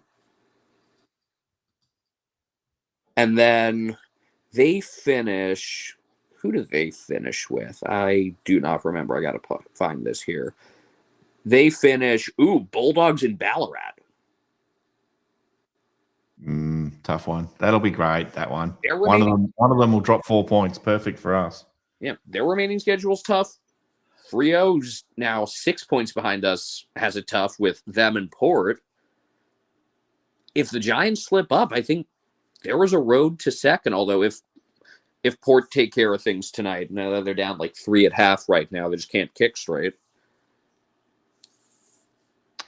we'd need Port to slip up, and they have the D's. They have their home showdown next week, which, even though they play at the same stadium, who has the home crowd makes a difference there for some reason. And then they play at Freo. So really, all of Port, Freo, and GWS have it tough. Yep. They're all around us. So even though we're behind some of them on percentage, I think number 2 is, look, if we win our final 2 games, I would actually be pretty surprised if we're not the number 2 seed. Can we, before I'll ask you one more, I'll ask you 2 more questions, and then I'll get Paul on, who's waiting in the background. But it's sort of like the question before, can we finish top? But forget that for a moment. Who cares where we finish, 1st or 8th? Doesn't really matter. It kind of does, but can we win the premiership this year? And I know this is a Geelong podcast, YouTube channel, whatever. But seriously though, can Geelong win it this year? Do you think it's possible, or have you not seen enough? Have you seen some things that, okay, if we put it all together at the right time, we will be the best? Where are you sitting with it after tonight? Probably after winning a game, most of us probably didn't have us winning. There are still a couple of teams who, like, on their best day, I think are just really hard to stop. The Dogs, the Swans, the Lions, when they are in their best form, those teams are really hard to beat. Like, us at our best versus them at their absolute best, that would be tough. But I think we found, and we know that us at our worst is ugly this year, which hasn't been for a while. But I like us on an average day more than just about anyone. There's just 2 glaring issues we still need to clean up. Need to actually finish tackles, and need to make sure the teams don't just, start mowing us down through the midfield, which, we handled one of those 2 things today. So there's a path. And with the Swans looking so much more vulnerable, 2 months ago, I said, like, the Swans, 60% chance they win this thing. It is wide open now. Anyone will have a shot, and anyone in the top 4 will have a really good shot. And if we win our final 2 games, we will be in the top 4. It's simple as that at the end of the day. We're a top 4. Look, we might be playing a game, top 4, we might be playing a game at the SCG or at Showgrounds, maybe. I don't know. Maybe, I suppose we'll be playing at Showgrounds if Giants finish second. Probably Adelaide Oval's probably more likely. I think Giants will drop a game in the next fortnight. I think Port will drop a game. I think things kind of line up pretty well for us right now. It's just again, there are other teams that on their finest day, I would not want to run into. If Port drop tonight, mate, that'll be so good for us. They won't. They're teasing us right now. They're 3 points behind Melbourne at halftime, but by about 8. If they drop this game, we are sitting so pretty. So pretty. I think they are very tired of losing to the Crows, and I think they'll run them over next week. But they still have that trip to Freo, and Freo nearly had them the first time. And I think the Dockers are a good team. I don't think they were at their best today outside of Sarong and Young. I think things are starting to fall into place. So just hopefully, let's keep taking care of our business, and hopefully things sit right for us. Hopefully they do. The only thing I regret doing the show early tonight, and I'm just going to take you back to next week, and I'm sure there's people that are like maybe didn't watch last week, but it's just a shame that we're not watching the end of the Port Adelaide Melbourne game so you can commentate the last couple of minutes for us, because that was an absolute highlight for me last week. The Carlton Collingwood game where the miss after the siren, that was great. So thank you for that. Hopefully. I'm glad at least one person enjoyed it. I did. I'm sure there's lots of people in the chat that did as well. Welcome to the chat, Fitz, by the way. Fitz reckons we've got a big chance to make top 2. I think just look at the teams that we're up against for that and look at whose schedules are tougher and whose schedules are easier, we finish with, again, two teams that are not the worst of the worst, but teams you would expect us to beat. Chris has got Cats versus Lions in the first qualifying final, and then Swans versus the Doggies to round out the top four. I think Freo still get in. I just think today cost them their shot at the top four. Freo will breathe a lot easier if the Hawks lose tomorrow, though. And between my opinions on both of those teams, think you know my opinion there. Either Moment says we should do a post-game live after tonight's games. Ask Paul very nicely. I don't know if he's up to it, but I've got to duck off in about 20 minutes or so to pick my daughter up from work. I might finish there with you tonight, Ethan, because I want to get Paul on before I finish the show. But how good is Geelong? Who's going to stop us? No one can stop us. Ourselves. There you go. Who could stop us? Only Geelong. Geelong. As I send you off, and I know Paul's been waiting, just want to say hi to the cat named after a guy who kicked one of the goals of the year. Hey, there he is. Or she? He or she? Yes. He. This is Brian. That's Brian. He knows the guy he's named after kicked one of the goals of the year tonight. That was ridiculous.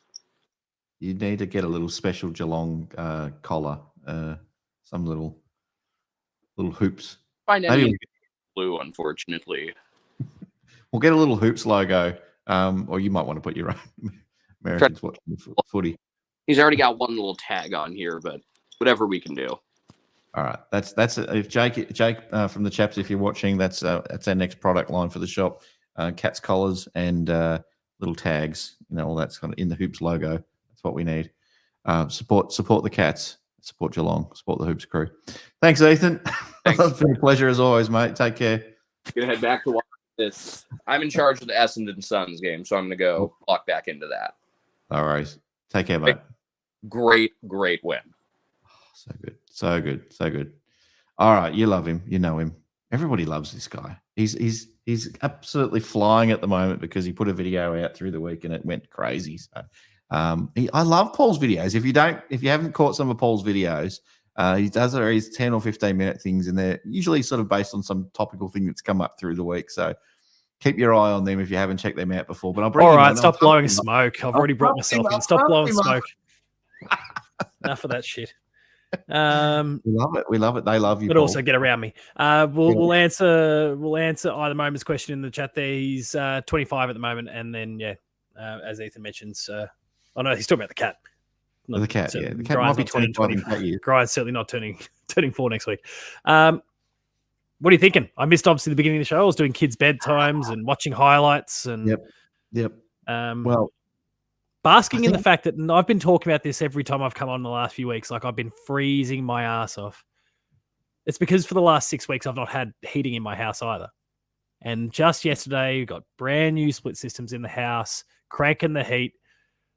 And of course, naturally, the sun finally comes out and makes them completely unnecessary. So now my house has been like a sauna, but geez, I'm feeling good. So let's go. Oh, let's go. Well, the start of the show tonight, we kick this thing off a little bit earlier than what we normally do. 10 o'clock's probably the normal time for us. It does change a little bit because the fixture changes all the time, but everyone came on, and me included, and we were just shocked for words. And it's not great when you do a show like this and you can't speak. That doesn't help.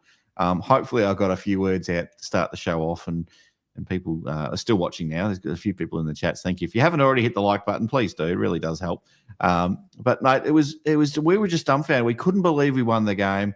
We couldn't believe that the way Freo were going at one stage, I thought they were just going to run over the top of us here, and we were just making mistakes here, there, and everywhere. But clearly we're doing some things really well as well, and some absolute champions of this football club and the competition.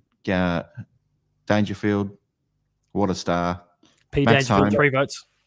22. Max Holmes is 22. 1100 bounces along a wing. Just I don't know. Yeah, Shouldn't matter. now I'm Shouldn't going matter. to address those bounces. I reckon there was some little bet within the club because there was a couple where he took like 2 steps and was bouncing the ball straight away. You're He taking the was. piss a little bit there, Maxi. I don't care because you bounce it 15 times and run 3/4 of the ground in doing so, but some of those you were just taking the P155 a little bit there. Oh, he's playing on a firm deck, it's in WA, so he's not playing. He knows it's going to spring back, all right. He's not playing on the mud pit that is GMHBA at the moment. So. Is it still a bit chopped up and messy? No, it's looking good. I went down to watch some VFL. Pristine again. Our There boy was a helicopter flying over the top at one point, drying it. There was. Our boy Phoenix Foster, 3 goals, absolutely flying. Big Phoenix. Could have had 5 though. Phoenix, what's happening? You missed a couple there. Unfortunately, the Cats got rolled in the last quarter. I think Carlton kicked 6 goals in a row, but Phoenix killing it. One bloke they just could not stop. Couldn't stop. What, No, kick 7? what's his Not name? up the other end? Yeah, something 7 straight, something like that. Old mate. What do you think Look, of the game? I'm pretty happy with the result. Yeah, pretty happy with the result. I have heard that sentiment. We kind of fought them off, and talking about ups and downs with different quarters. I think all but the second quarter we kind of dominated. Now, not necessarily was every single quarter scoreline dominance. The third quarter is one I saw getting discussed in the chat before, and I know I kind of had you guys muted for a little while as I was listening to Chris Scott in the press conference. But I saw a few comments there in the chat at the time talking about how everything was faring in that space as well. And the third quarter, like they kicked 3 goals, 3. We kicked 1 goal, 5. Like really, it was only accuracy that separated the two teams in that third quarter. Even the second term, and this is something that we've spoken about a bit on the show. It's been a real sore spot for me all year. Has been the inability of Geelong to kind of control a team when they get a bit of a run on. Yep. And I think in that second quarter, which was the one quarter I would say Freo did kind of dominate the game a bit there. They certainly got themselves, back into it. We didn't let them get that run on. They got a couple of goals, but it wasn't this barrage that we've kind of seen. I think about Port Adelaide. I think about Sydney. I think about some of the matchups we've had over the course of the year where there's been a string of goals in rapid succession and we've just found ourselves a mile behind the 8 ball at that particular point. Freo had those opportunities over the course of the night, but we defended the ground really, really well. We kind of kept them in check and kept them we kept ourselves in front for the majority of the game, but kept it well and truly within our grasp throughout. And then the class of Danger, the whole team, you could Danger led from the front, but the whole team lifted gears in that last term. So it was really, really good to see. Can we watch that last quarter again, please? I think I'll be putting that on it. If KO's got it up already, hopefully they have. They do. I'll be watching that. I won't be able to sleep until I watch that last quarter again. It was terrific. Do you think that we're going to go all the way this year? I mean, I know you did your finals prediction thing, but does tonight's win? Sorry, does that change things for you? Yeah. Well, I mean, I built that. Yeah, in the video that I did during the week where I predicted the ladder, I did ultimately build that with Geelong winning this game. I also feel pretty stoked that I actually tipped it in my footy tips too, so that gives me a sniff of coming from behind and pinching this. I am not opposed to tipping against my team if I need to. Head and heart can work independently. But look, honestly, I don't. And I kind of said it in the video during the week, but I don't see why not. And I think that's not necessarily because we've been doing anything extraordinary, but no one is. So as actually, and I mentioned I was kind of listening to the press conference, as Chris Scott himself said, you just got to peak at the right time. And there's a few teams, like the team that could go on to win the premiership is just the team that peaks at the right moment. The Dogs are kind of on fire at the moment. Brisbane had been for, 9 weeks before this one. You just never know, really. So right place, right time. That could be the Cats, and I hope it will be. But every other team could say the same, couldn't they? And I just don't absolutely, know. and that's the crazy thing about this season. But I think with it us, kind of becomes and to embrace a motto that the Dogs used in 2016 and worked out all right for them. Why not us? I feel like for Geelong, we can, and we've said it before. We're the only ones that can probably get in the way of ourselves. Grind Myers, get out of the way. Dangerfield.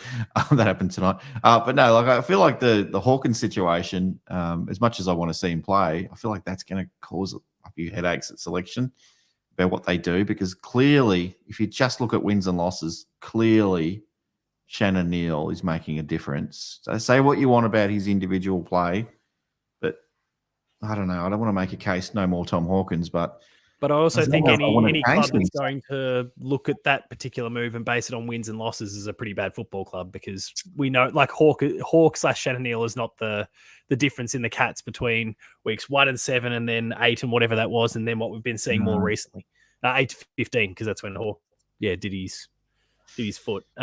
There's so many more layers to that, and it's that team cohesion and all those sorts of things. And I don't. And people have kind of, again, I think I saw it in the chat, and it might have been discussed in the video at a point before I jumped on.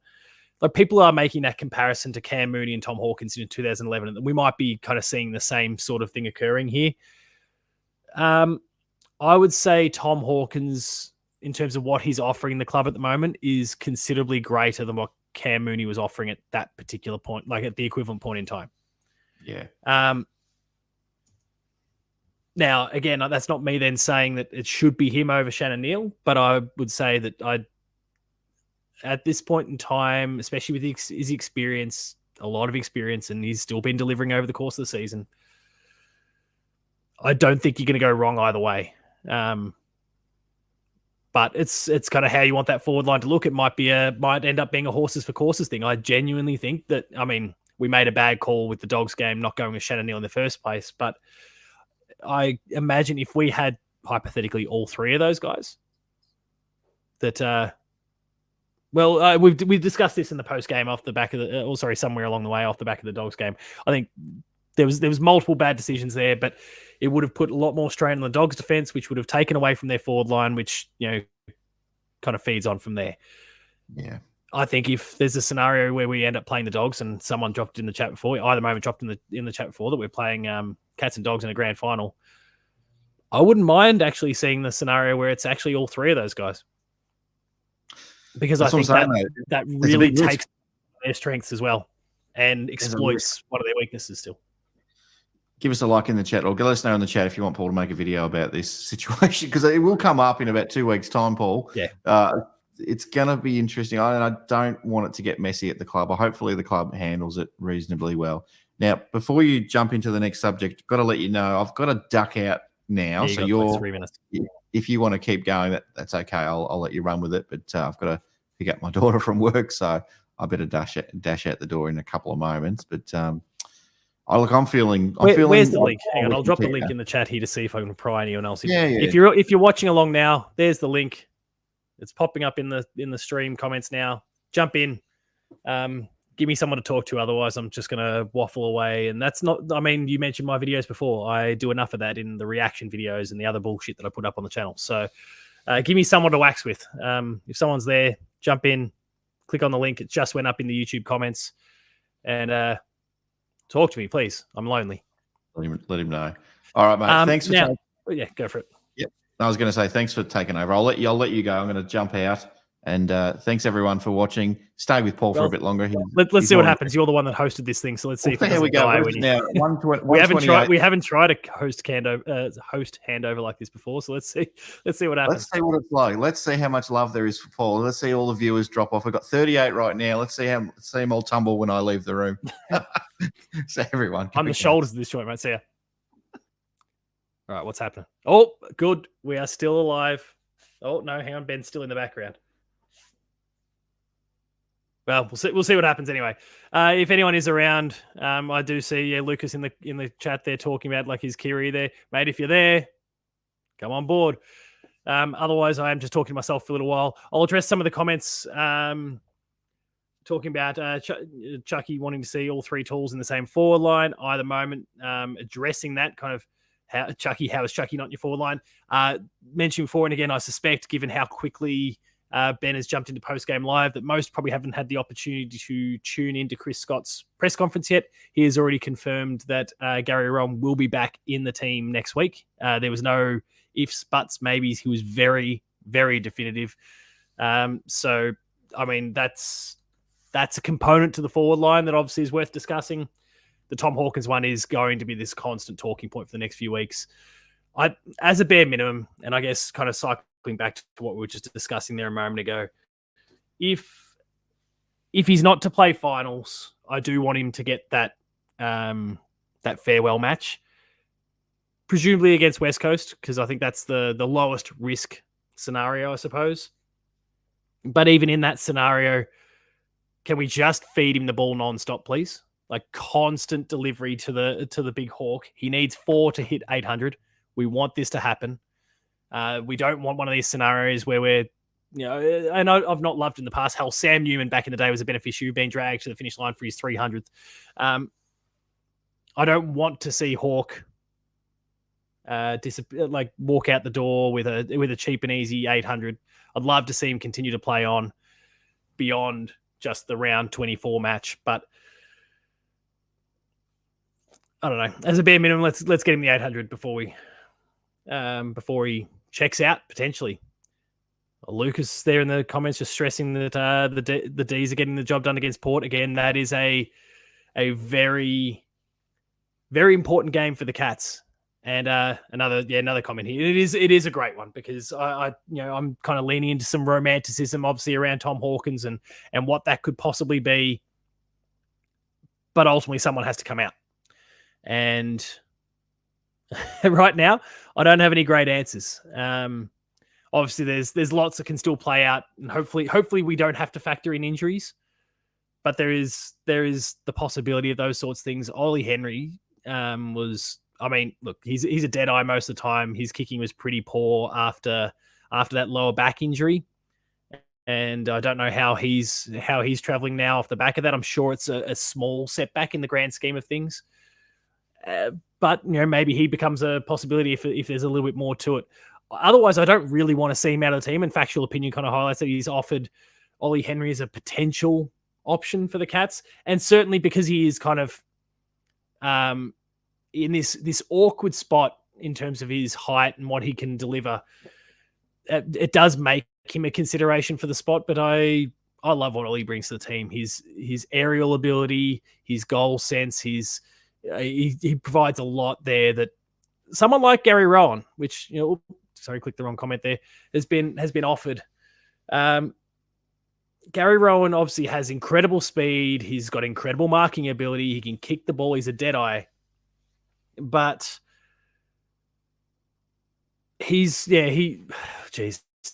I hate this conversation because I want Hawk in. I don't want to say no, but then I struggle to make a good argument for who should be out as a result. Tom Hawkins, the sub in the grand final.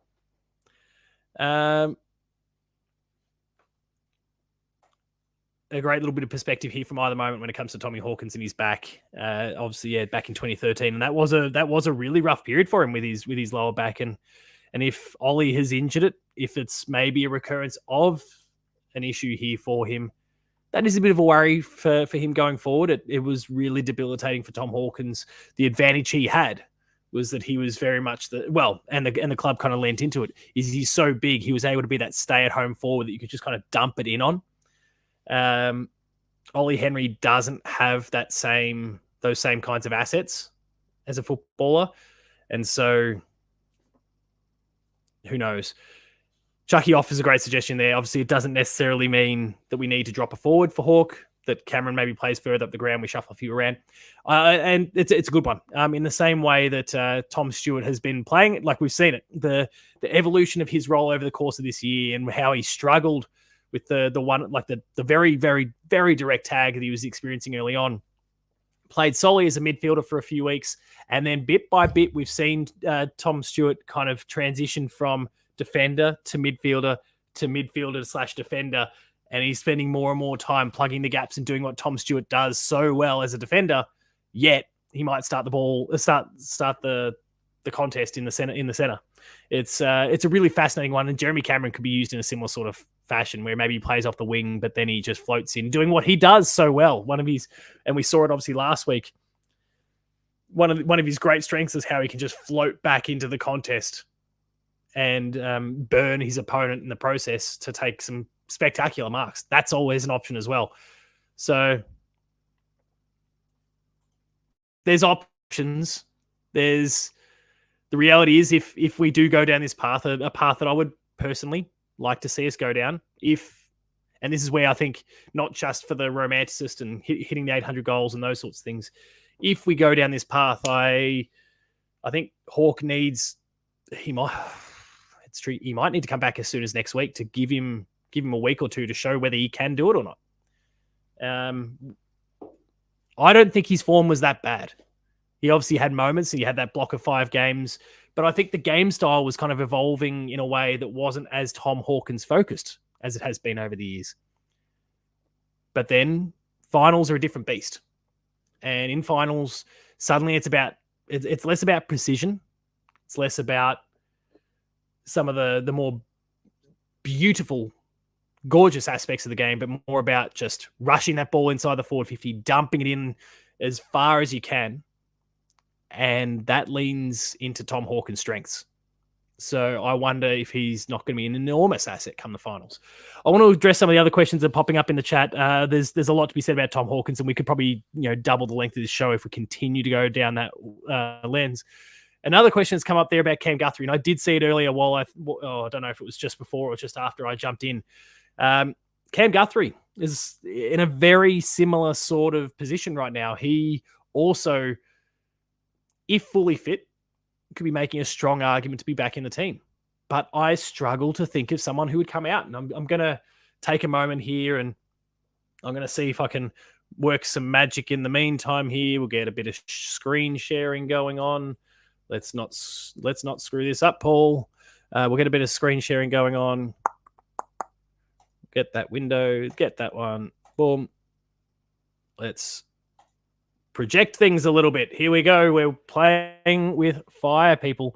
If I filter out the Dockers for a sec, because they're trash, get out of here, and talk a little bit about, and I'm just going to sort them by disposals because it's a bit easier to track. Midfielders typically accumulate the ball.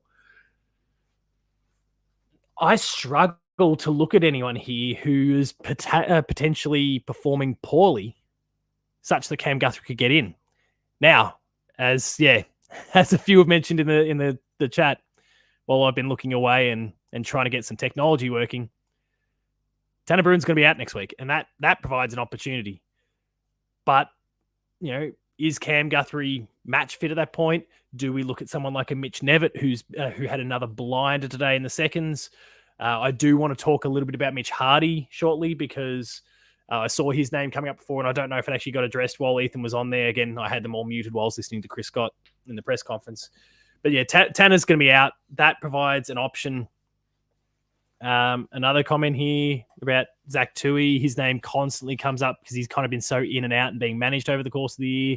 Mullen provides options as well. There's a whole range of different options here for the club, plus the potential for injury. Not that we touch wood, not that we want to wish for any of that, but it's football. There's a possibility of injury.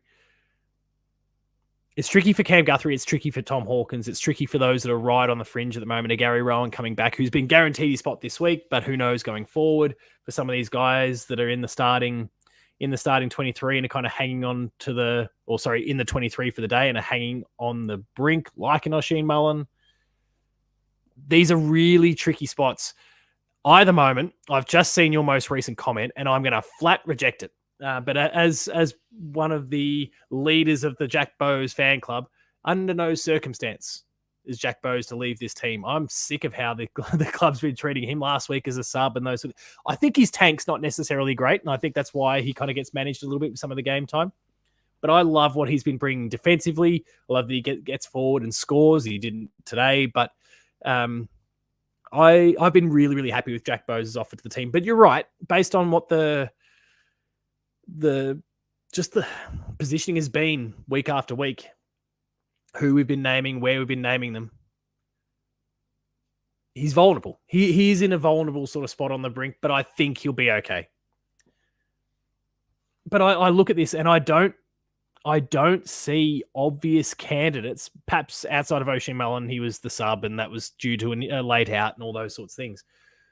I don't see obvious candidates to leave the team for either of the two guys we're talking about. It's a good problem to have as a team that's trying to chase a premiership. it's tricky. Lucas rightly talks about Sam De Koning needs to come back, and he is a walk-up start. And, he was obviously doing a great job in the ruck for a while there before going down. Reece Stanley is back, and every single person, myself, Ben, every single one of you in the chat have all had a crack at Reece Stanley at some point, whether it's a really significant aggressive one or just been critical of some of the things he has or hasn't offered for the club at different points. We've all fallen victim to it. But right now, I'm pretty happy with what Reece Stanley's been doing. He's come back and he's got a bit of fire in the belly. So I wouldn't be taking Reece Stanley out to bring Sam De Koning in right now. But then that creates another problem. How do we get, what we would argue our best, or certainly our tallest, if not best, tallest key defender back in the team? It was great to see Mark Blitzarves go back there. I spoke about it a few times over the course of the week as him being the obvious candidate. I think even on Postgame Live last week, as him being the obvious candidate to go back in defence. And it was the Mark Blitzarves of a few years ago. I think that was Mark Blitzarves' best game for the season. He's not had a great year to this point, but he did a sensational job. Stanley kicked a goal today. Who? Us? Never. Thank you, everyone, for the Stanley love and honesty. But yeah, I'm really happy with how he's tracking. So I don't want to see him out. He did get the job done on Jackson today. There was only one moment from this game that I was unhappy with Reece Stanley, and it was the one where that resulted in Jackson getting the mark. What was it, about 10 metres out, kind of leading out of the goal square. Reece needed to go with him, and he didn't. And that was about his only lapse, I would say, throughout the game. I was a bit disappointed in that particular moment, but otherwise, as Frank says, Reece was great.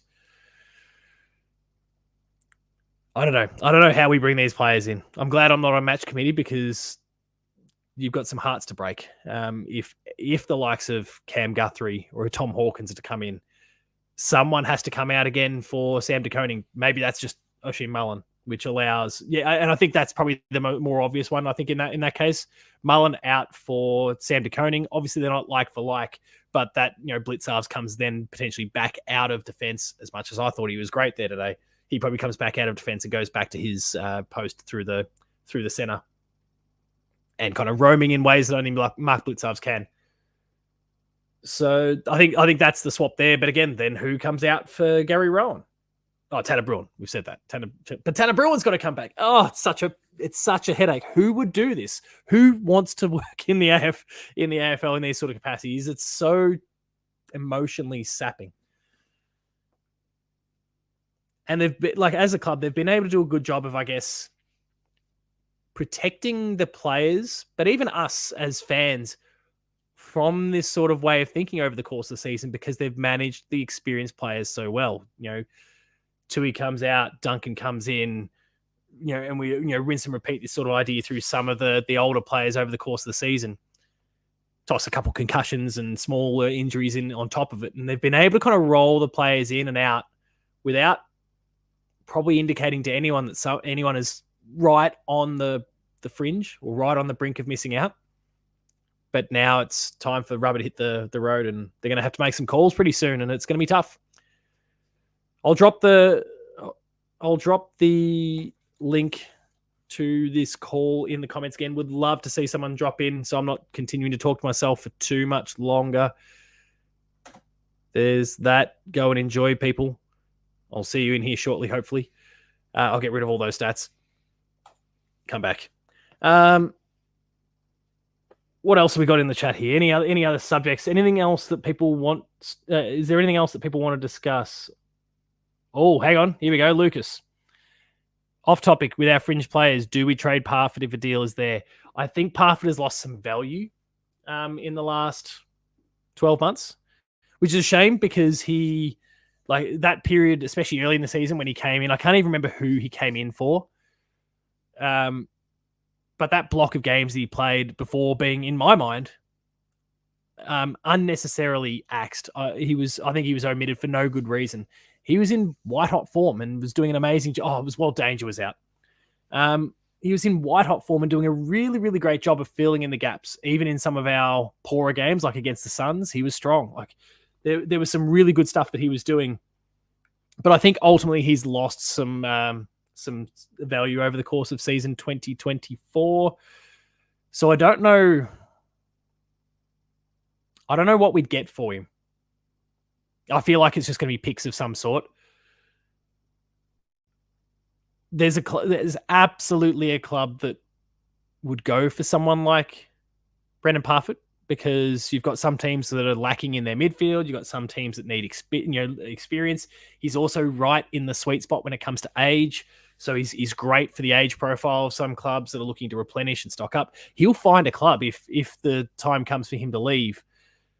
And surely, and I don't mean to sound too insulting to the guy, because I've got a lot of love for Brandon Parfitt, and I'm stoked that he's a 2022 premiership player.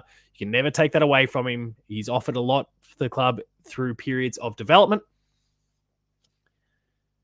But I think he's got to see the writing on the wall, that he's been lapped by players, the likes of Tanner Brewing and co. And obviously there's several, that are playing to, Jack Bowes coming in and stepping in front of him. Lawson Humphreys as a defender / midfielder, Ollie Dempsey, all these guys are stepping in front of him in the queue. And then, to Gershen's point here, sorry if I've mispronounced that. But then Bailey Smith is, from all reports, ready to sign, seal, and deliver with the Cats. That puts another midfielder in front of him. I don't see Brandon Parfitt remaining in the team any longer. But in terms of apart from Bailey Smith, obviously and I put a video out about it, and now there's some reporting coming out of the West that he's about to sign on.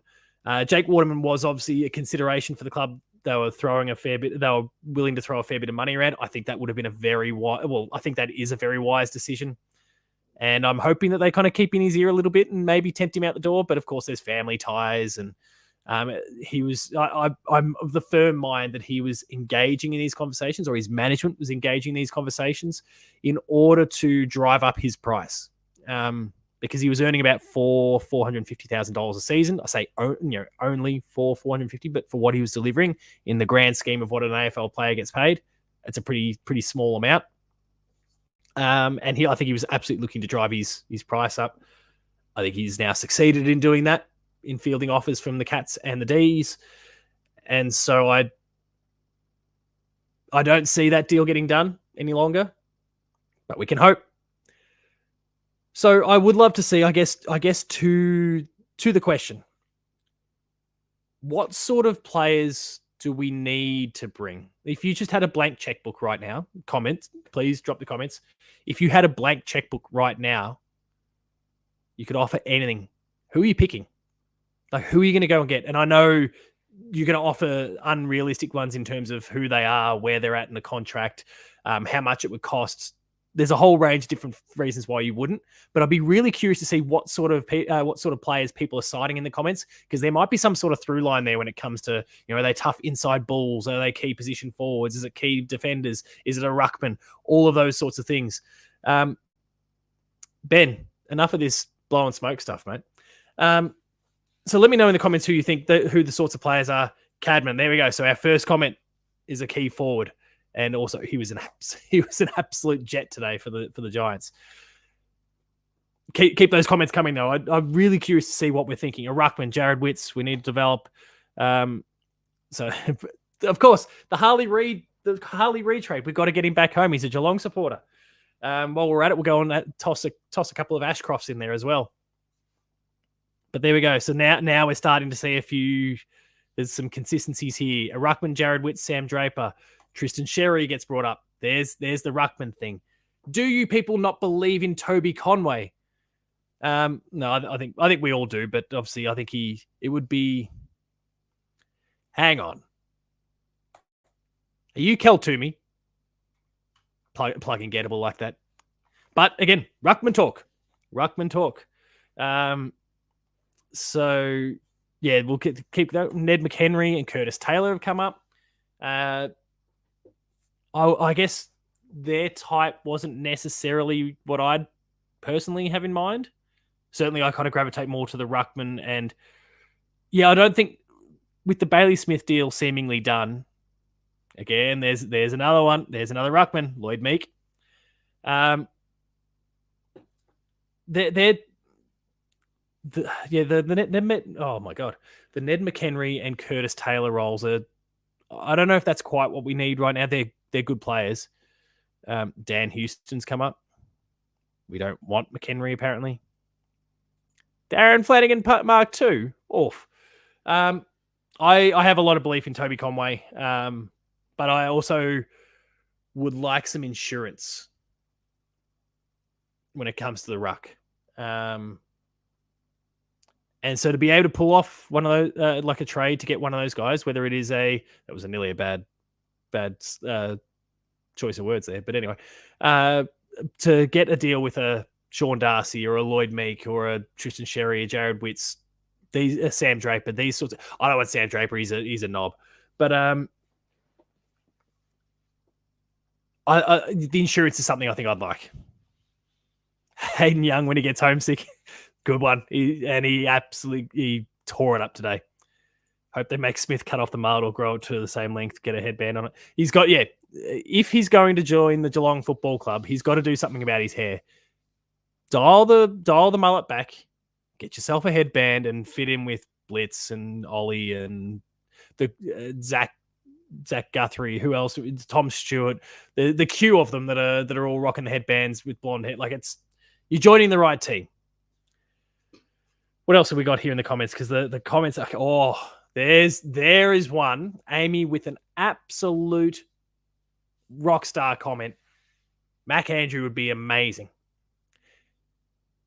So I guess what we're saying at this point, is maybe key defenders as well. And so we've got Sam. We're clearly experimenting a little bit with Sam in recent weeks. And then we do lack the serious height. So I could get around pulling a deal like a Mac Andrew off. That'd be amazing. Jack Lukosius has popped up. Now I'll go all Kel to me. He feels gettable. It feels like he's always willing to entertain options.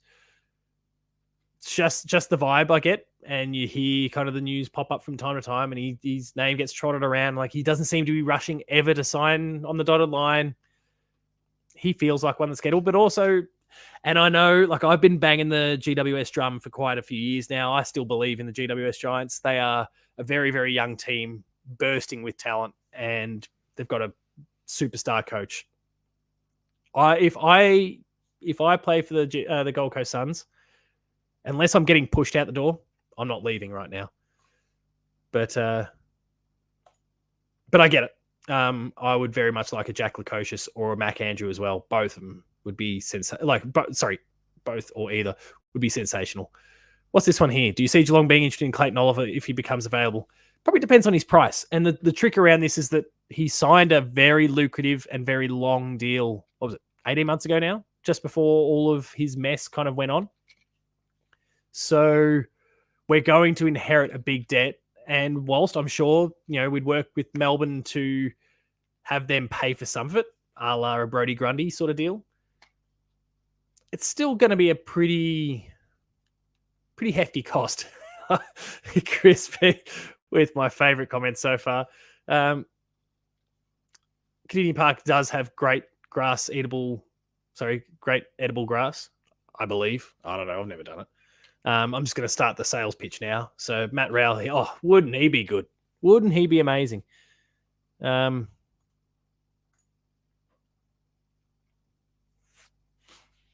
how St Kilda was universally condemned just because there was a report that they talked to Taron Thomas. They want to commit popularity suicide. Of course, other clubs, including our own, have entertained the possibility. We were associated with him earlier in the season. I put together, I'm mashing buttons. People are doing everything that I asked. You're throwing comments in there. It's amazing. But now I'm struggling to keep up. I do think you're right. They are committing popularity suicide, but they're not the only club that has entertained this conversation. And I'm sure the majority of clubs have. It's just not been public. St Kilda's consistently proven themselves to be a bit of a leaky ship. but we know the Cats were tied to it. I put together a video about it early in the year. It was a very divisive video, but I was trying to explore the pros and cons, whether it was good, whether it was bad. Obviously, we know about his behavioural stuff, and honestly, for many, what he's done is irredeemable, and I would agree that those sort of things are irredeemable. But there's a case to be made for not just throwing people in the bin and saying that's it, we're done. So I can understand why clubs are going to at least do their due diligence, but I think his time has been and gone in the AFL, and I don't think anyone's necessarily going to feel too sad about that. Again, so now we're starting to see a bit of a pattern of big-bodied mids starting to appear between the Matt Rowell one and now Tom Green as well. Clayton Oliver fits that bill too. We're starting to see a bit of a pattern. I'm okay with where we're at in terms of kind of inside Bulls, as much as I would very much like to have a Tom Green or a Matt Rowell or a Clayton Oliver. We're starting to kind of develop those. I think Jai Clark is going to be that. Right now, he still gets beaten up on a little bit because he's still a bit smaller than some of the other boys in the midfield. But I think he's going to be that player. He plays like that player, and I think it's only a matter of time before he really fully develops into that player. Tanner Brewing plays like that bull as well, and again, will continue to bulk up too. I think we've got that there, and I don't want to be dismissive of some of the other players as well that we roll through. We've got some great young talent that kind of fit that bill as well. I'm absolutely stalling because the name is completely blanked on me as we speak right now. But it was one of our pickups from our last draft. It was come on, my brain is not firing, and I can't seem to find his name on the list. What is his number? George Stevens. George Stevens fits that bill as well. And he trimmed off a little bit of weight over the break upon joining the club to kind of bring a bit more athleticism to his game. But he's ultimately got a very, very solid core, and I think that'll be great for us. All right. His name's just been dropped. So I'm going to revisit the Hardy conversation. Did I put together a video? I think I put together a video pitching that Mitch Hardy should be coming into the team. And it's been quite a few weeks now, maybe even a couple of months since I put together that video, and I've had some more time to think about it. And Mitch Hardy's continued to rack up numbers in the seconds, and optically, statistically speaking, he's been doing a really great job. But there must be something to his game that the coaches have asked for him to address that he hasn't. That can be, at this point, the only reason why he hasn't been getting it. And not to mention, we also haven't been completely decimated by injury. Touch wood. We haven't been decimated by injury, and so the opportunities haven't been there for him to step up. But I have to imagine there is some kind of aspect to his game. And yeah, Amy's saying it as well. Time to let that one go. I think she's right. And it's a shame, of course, because any of those mid-season recruits, they get this golden opportunity, and he's come into the VFL and he's getting great numbers, but he's not getting a game, and there has to be a reason for it. Don't know what it is, because I unfortunately don't get to watch the VFL enough. Two little kids limits my opportunities there. But Ben, I don't know what you've just linked in the comments there. Is that my Mitch Hardy video? Because if so, my thoughts are out of date now. I think he'll be an attractive prospect to other clubs, because there's teams that need midfielders right now. There's teams that need players who can accumulate the ball readily. And he fits that bill. So I hope that he gets picked up by another club, but I think his opportunities at Geelong have already sadly come and gone.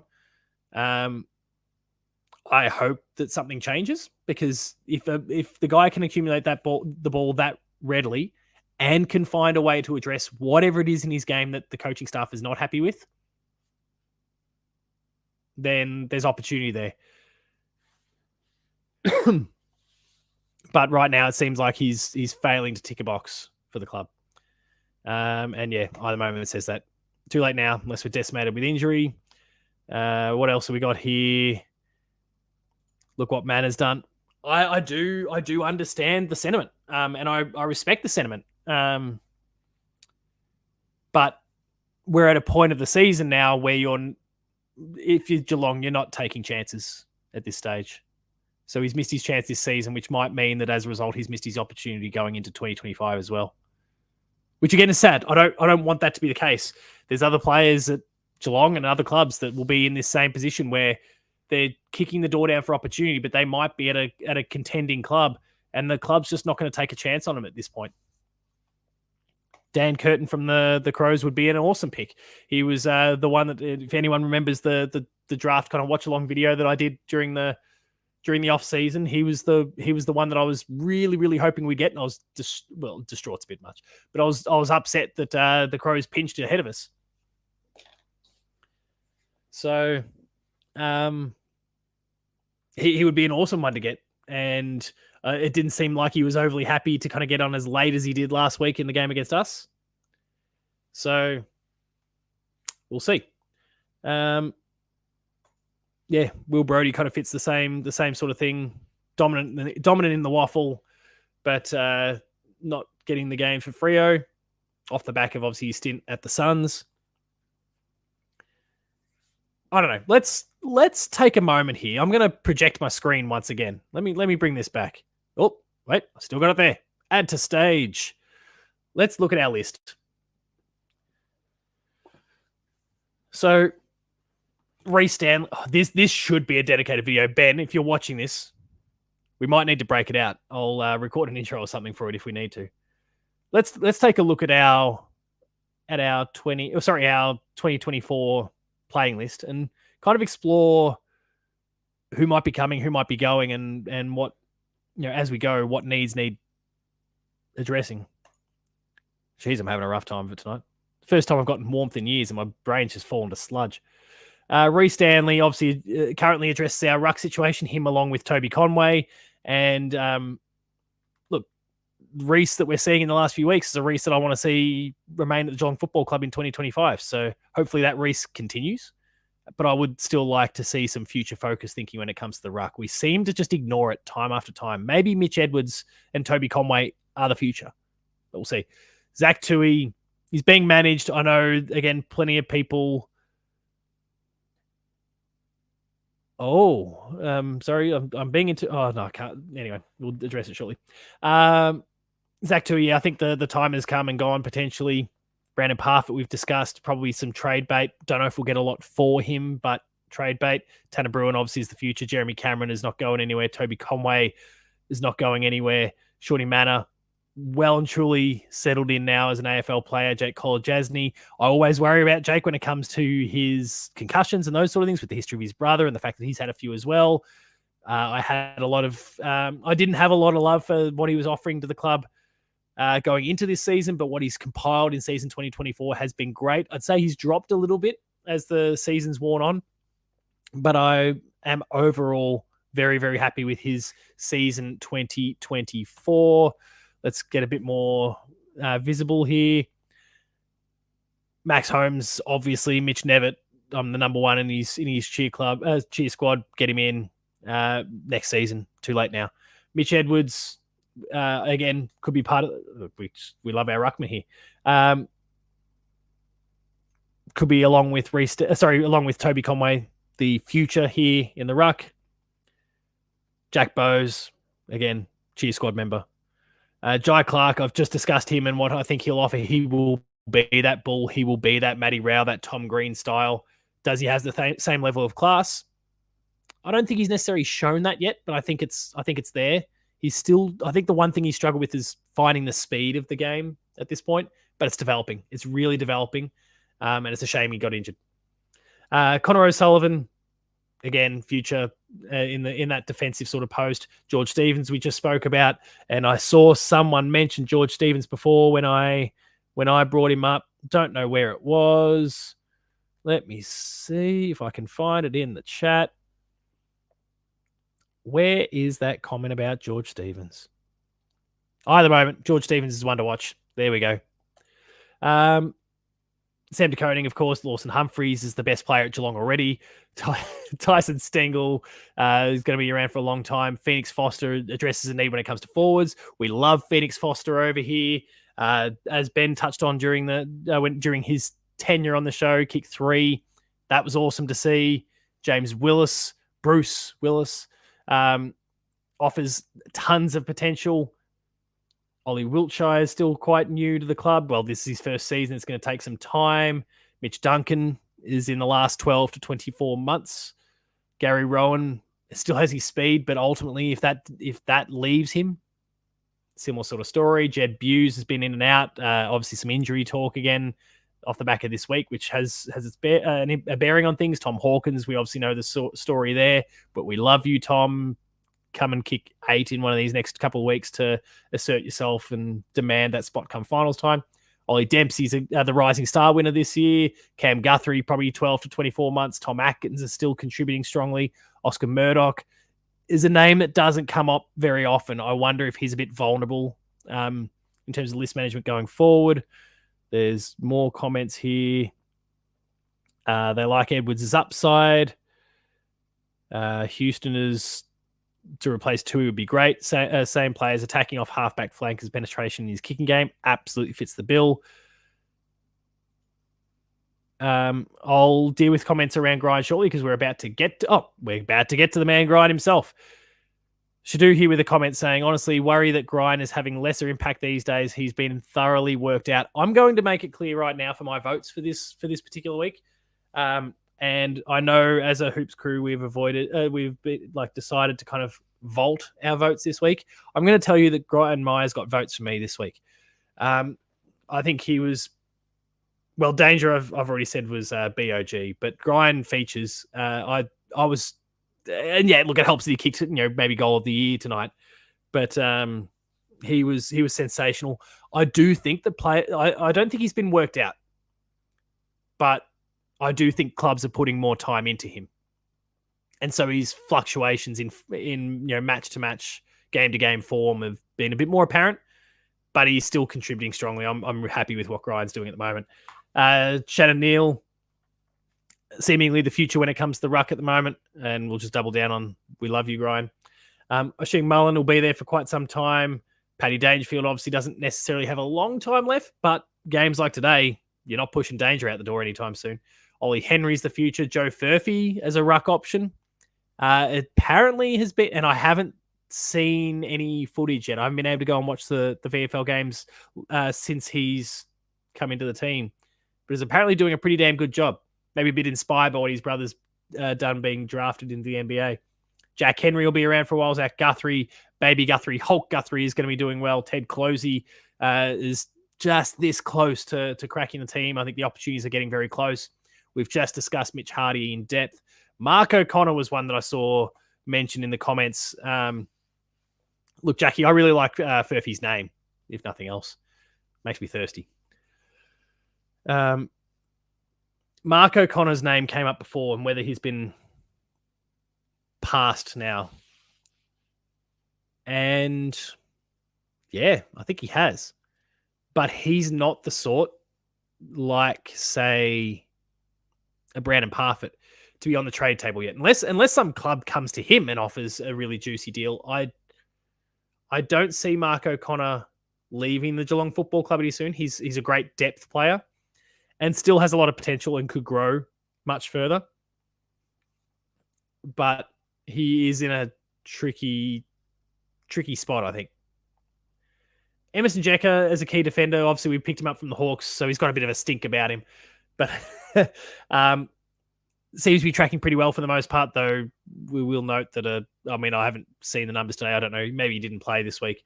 We do note that one of the Carlton players kicked 7 goals. So one of the key forwards kicked 7 goals this week against us, and that was the difference. So not great.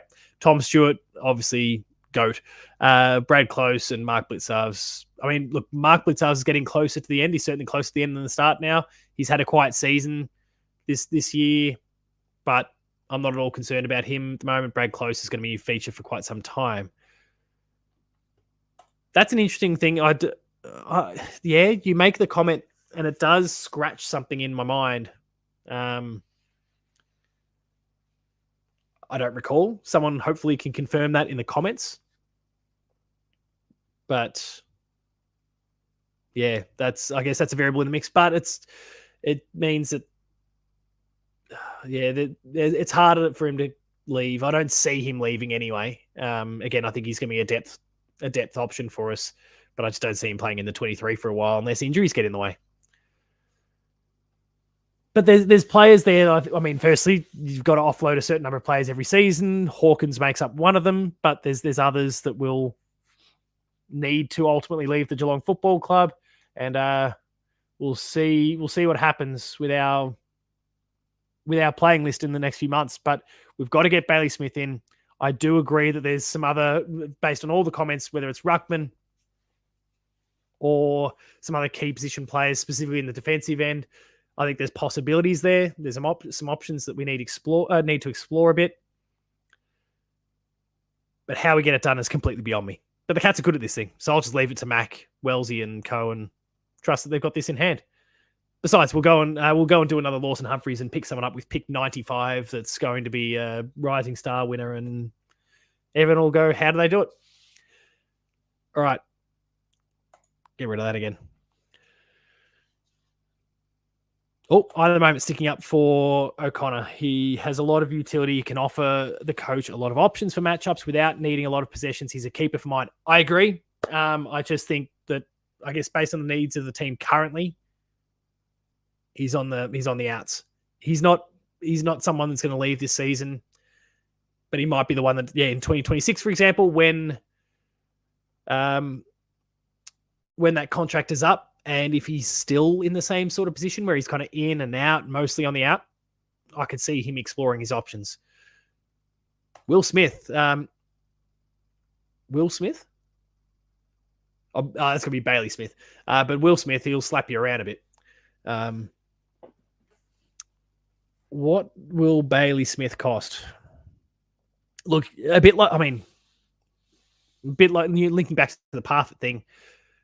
Bailey Smith has also lost value. An ACL and then the whole season out as a result obviously hurts your value. But he is also a Jet. He's very marketable. I don't think I have any teen girls bouncing around in the chat tonight, but if you're a teen girl in the chat, shout out there that you've got a love for Bailey Smith, because there's lots of people. He's very marketable. He's a great footballer. He can drive a price. But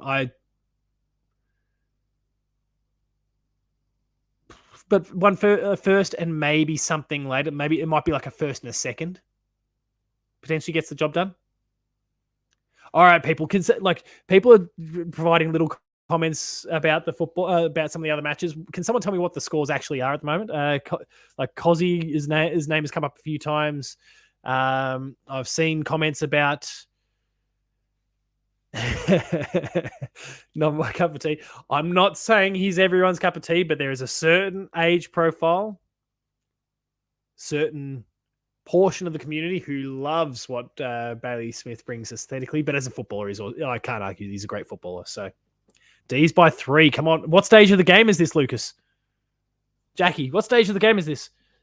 Suns are getting it done as well. I'd love to see the Dons finally get snuffed out of this season and for the Suns to get their first win away from home. This is all good news. Let me see if I can bring it up in the meantime. Too busy looking at the Freo and Geelong scoreline that's no longer relevant to us.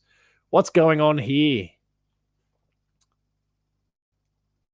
3 minutes into the fourth, and the Suns are up by 3. Halfway, roughly, through the final term.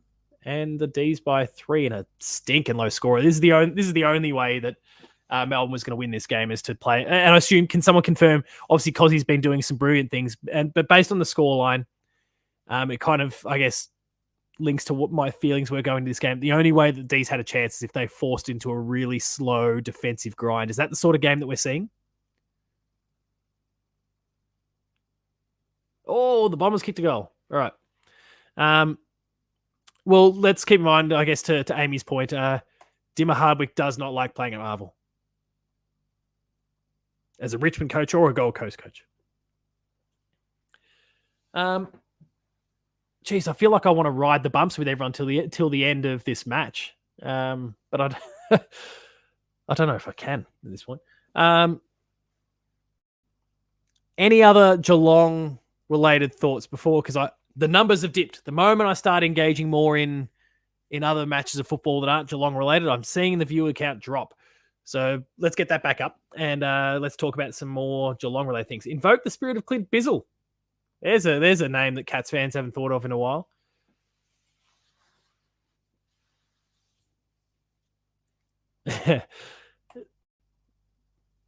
Damien Barrett with his very I'm not Nick Lucky. I can't do the voice, but yeah, naturally you talk mad shit like that, and of course the player comes out and responds. A ripping crowd of 5K at the MCG. That seems a bit high for a Melbourne game. I think first round pick for Smith. If he played this season, it may have been 2. Look, I don't think Geelong would have engaged in that. And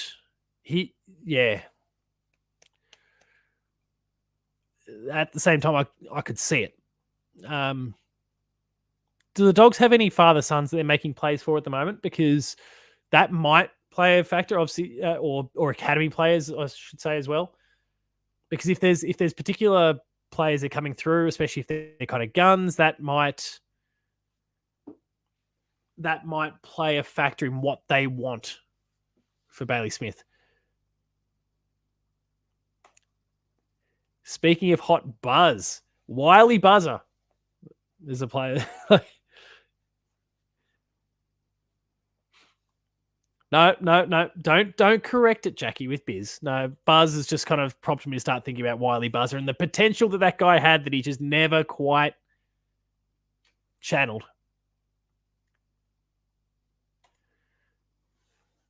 Clayton Oliver with 13 touches tonight. Doesn't seem like his head's in the game. Do we want that attitude in Geelong? No, we don't want that attitude in Geelong. But do I trust Geelong to be able to correct the guy if he comes across? Absolutely. But again, there's so I think for me, I back the club in with its systems and being able to handle things there. And I know we haven't heard anything further about the Tyson Stengel incident of last week, but I implicitly trust the club that they've disclosed what they need to disclose, that they've supported the guy, that they've helped to ensure that he doesn't find himself in a situation like this again. And that's it. And so I would imagine that if Clayton Oliver comes to Geelong, there might be some initial teething problems, and they'll work with him and they'll double down on the expectations of Geelong Football Club, and he'll come out and he'll deliver. As a Cat, specifically. So, Jack Henry's job tonight. I was very happy with Jack Henry tonight. And I know I kind of kicked off. Well, I think I played a part in kicking off a shitty sentiment toward him early in the season when I gave him a new nickname. For anyone who missed it, I called him Foreskin because when things get hard, he disappears. But I've been very happy with how he's been in the last block of weeks. Ethan with the hot take there saying he was best from start to finish.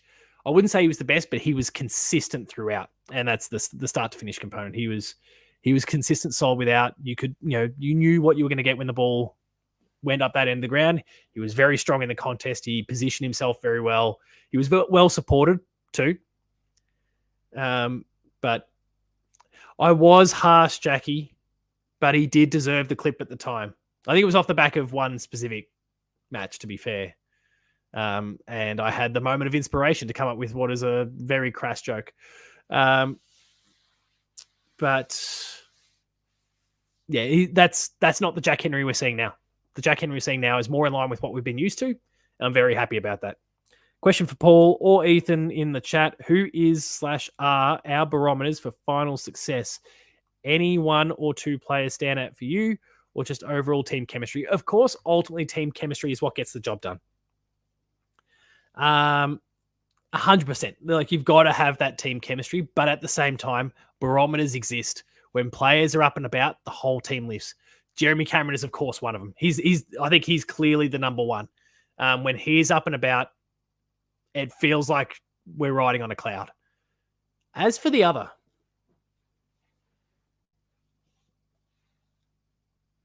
who would it be? My first thought when the question came up beyond Jezza was Brian Myers, because when he's kind of involved, heavily involved, we're linking up, everyone's kind of getting on the receiving end, everyone gets up and about as a result. But I probably can't go past Danger, and he proved it again tonight, right? When he put the foot to the floor, the whole team went with him. 100 games, 100 days. There we go. Backs me up. Danger for sure. Yeah. The entire team lifted and went with him. When you see your leader behaving in the way that Danger did today, you can only feel inspired. And he was an inspirational figure in the match today, and they all went with him. The intensity was extreme. I didn't see Foxtel showing what's their. They've got some metric that they collect, the pressure rating. I didn't see that get posted at all, but I would imagine Geelong through that final term was as high as any club has posted this season.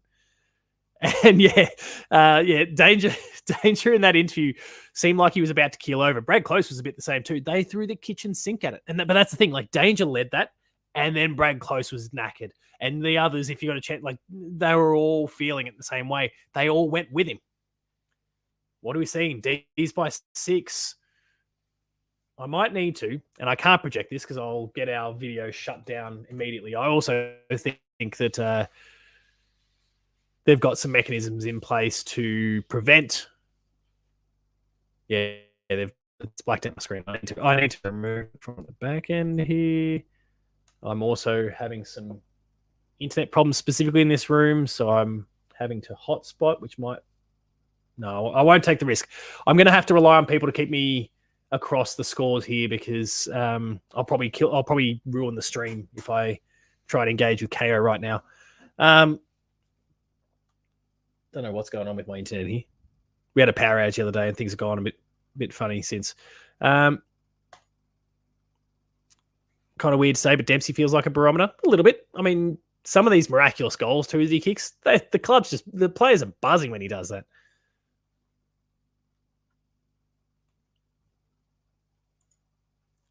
Gary Rowan's being floated as an option. Holmes is a wild card. I'm just trying to make sure that I shout out everyone who's thrown. Yeah, there's Gary Rowan being... Oh, sorry, I think I've doubled down on that comment. The first quarter, really... I mean, the pressure was awesome in that first quarter, but I feel like probably the 1% count, which I would imagine plays a big part in whatever algorithms they have that puts together that pressure rating. I'd imagine the fourth term might have done it even more. As an ex-Cat screws it up for us, what does a draw do for us? If this ends up being a tie, what does that do for us? Port will be... Oh, that's the live ladder. So Port will be half a game behind us. That's a tie is as good as a win. Yeah, Ethan says it. A draw would be fine. Both games are tied. Why am I still running this streak for you wonderful people? 81 apiece, 51 apiece. Oh, I'm going back to watch some of this when we're done here. Sam De Koning. Sorry. There we go. Sam De Koning can look really good in a win, really bad in a loss. Sam's body language, I think, is still a bit of an issue. And it's one of the things that's irritated me going back to 2022. Go watch any of the Hoops Crew videos from back in 2022 when we were doing some of our post-match reactions and commentary and those sort of things. I was pretty frequently putting down Sam De Koning, not for his ability because he was demonstrating lots, but when things didn't go his way, his body language wasn't great. It's better, but it's still not amazing. I'd love to see him course correct that. Sparkle Knuckle again. What?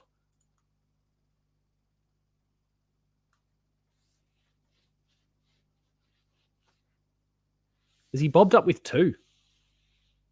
No, never mind. Thank you. Jason Horne-Francis was going for goal. Did he spray it out on the full? Feels like a Jason Horne-Francis thing to do. They must have put an ice bath behind the goals. A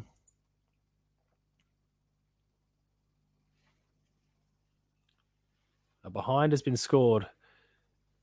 They're actually using Arc. Now, hang on. We're talking about Arc. I don't know if this came up at all in the stream before I arrived, but what was going through the umpires' heads specifically the person in the Arc? That was clearly a goal in the end.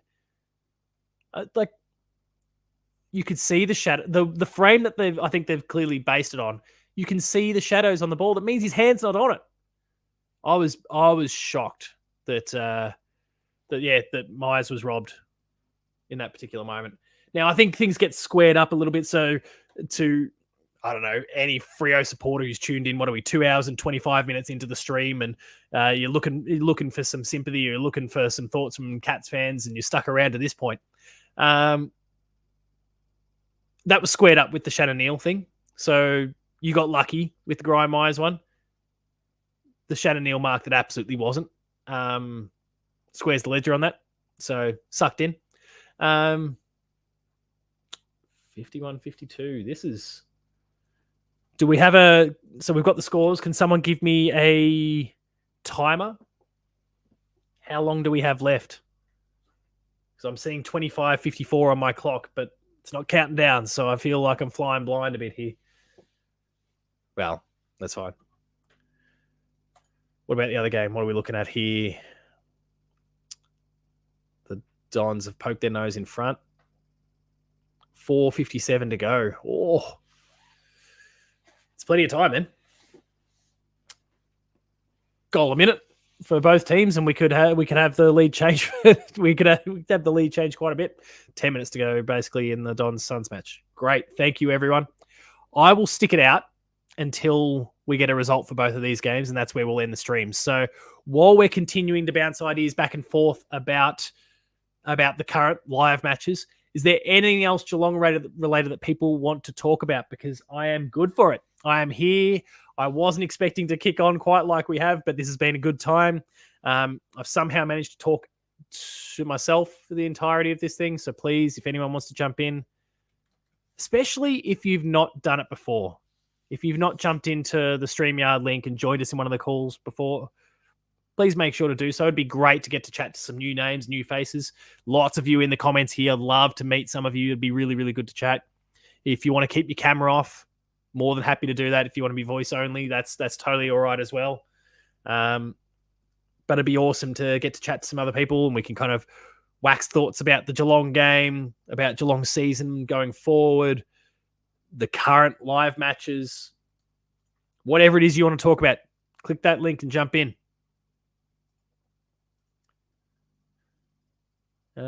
What have we got here? Nope, scores still haven't changed. I'm just going to open that one up in another tab. I'm going to split my screens so that I can see it better.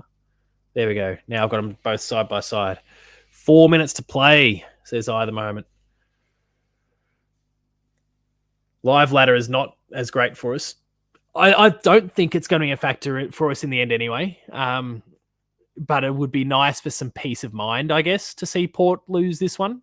I think we'll ultimately end up pinching second spot on the ladder. We did what we needed to do tonight to get that was the most important win of our season to this point, and we got it. So that's awesome. But it would be nice to be able to breathe a little bit more with a draw or a loss to Port. Where's Maxi Gawn? Maxi Gawn needs to go up there and clunk one. Who's doing Cozzy's got 4. Okay, so maybe let's just get it to Cozzy. He's the one that's getting the job done right now. Kick it to Cozzy. What about in the other match? Who's doing the job for either team? Ben King's got 3. Draper's got 3. 3 goals, 2. Mac Andrew has 3. What has happened in this Gold Coast game? Nate Caddy's got 3. This is outside of Ben King kicking 3. And I understand Nate Caddy's obviously up and coming and is going to be a jet, but I'm so confused. Sam Draper kicking 3 goals, 2. Mac Andrew, who's been playing key defense, and I assume has flipped the script tonight to go play forward. He's kicked 3 straight. Go figure. Oh, another behind to the power. Well, that doesn't... Okay, that gives the D's the ball.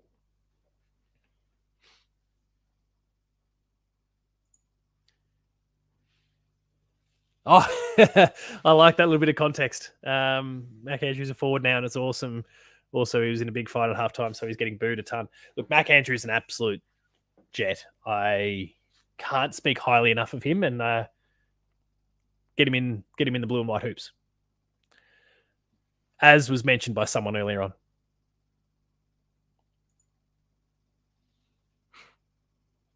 Hey, we have a volunteer straight after the Melbourne game. Awesome. Jump in. The link is still there in the chat. I'll pin it for the time being so people can access it at their pleasure. Would happily chat to a few more people for a little bit afterwards. I won't stick around too much longer because I'm in my shed, and as much as I'm feeling a lot warmer these days, this space doesn't have any heating, and so it'll start to get a little bit cold in a while. 2 points, minute 50 to go. Andrew had a chase down tackle in the VFL versus Collingwood a couple of years ago that turned me into a fan. He's the best. Is Stephen Wells in the Geelong Hall of Fame? Absolutely. No doubt about it in my mind. Down to 30 seconds. No. Cozzy, run the ground.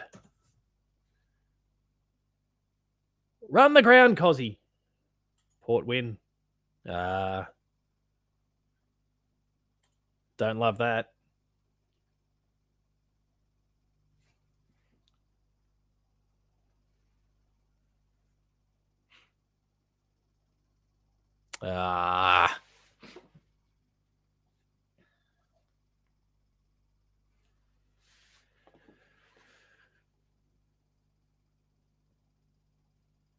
Two misses. I mean, Stringer's gone off the boil because it sounds like he's finally agreed to terms on a contract, and so he doesn't care anymore. So we're sitting fourth at the moment. What happened to the Melbourne dynasty? They never deserved to have one in the first place.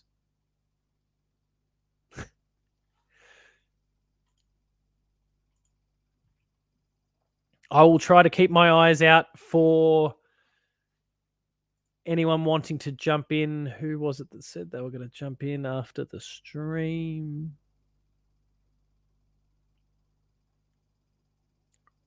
Rye 17, I believe.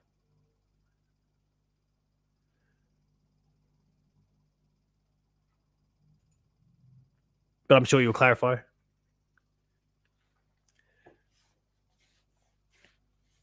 If you want video on, video off, doesn't matter. I'll post the link in here again.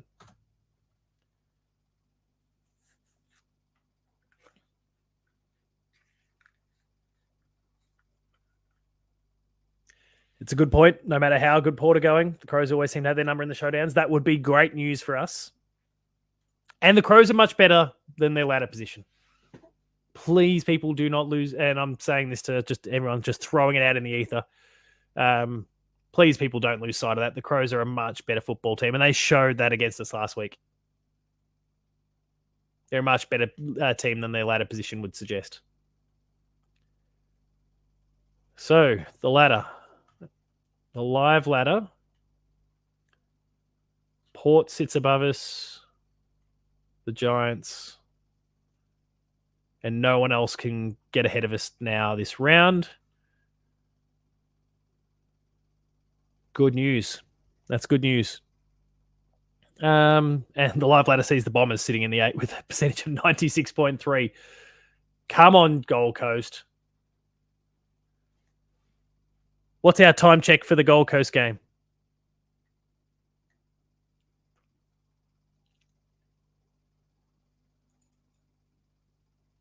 Oh, here we go. Hang on. Let me make sure I've got everything working on this end. But we have a new face jumping in. The subtitle here says loan, but welcome. Let me get this right. Let me share the screens properly. Welcome aboard. Hello. Just a heads up. I know it says, looks like an L, but it's an I, and it said Yoan. Yeah. Sorry, it was the right. It's all right. Happens a Well, it's lot. awesome to have you aboard. And yeah, as you mentioned, just post match there. What are you thinking about? I guess that match, what that does for Geelong, the Geelong game. Oh, today? I mean, it's a very good feeling to have it happen. I mean, I certainly wasn't expecting it. You know, Freo, they're a good team, and you wouldn't expect to just go in, fly across the country, and get a win in the end. But, you know, just shows the resilience of the team, I think, especially in the last quarter, when it looked like we were kind of out of it, just brought nonstop pressure for the entire game. Yeah, they dug deep. They needed to, and it's the sort of grit that you want to see from a team who hopefully is going to go on and do good things in the finals. So, like you, I was pretty happy about that. Oh my God, come on, Gold Coast, just one thrust forward. The Dons are trying to lose this match. They're as good as tanking. 2:54 to go as of what? Oh no, okay, not long to go. Interesting.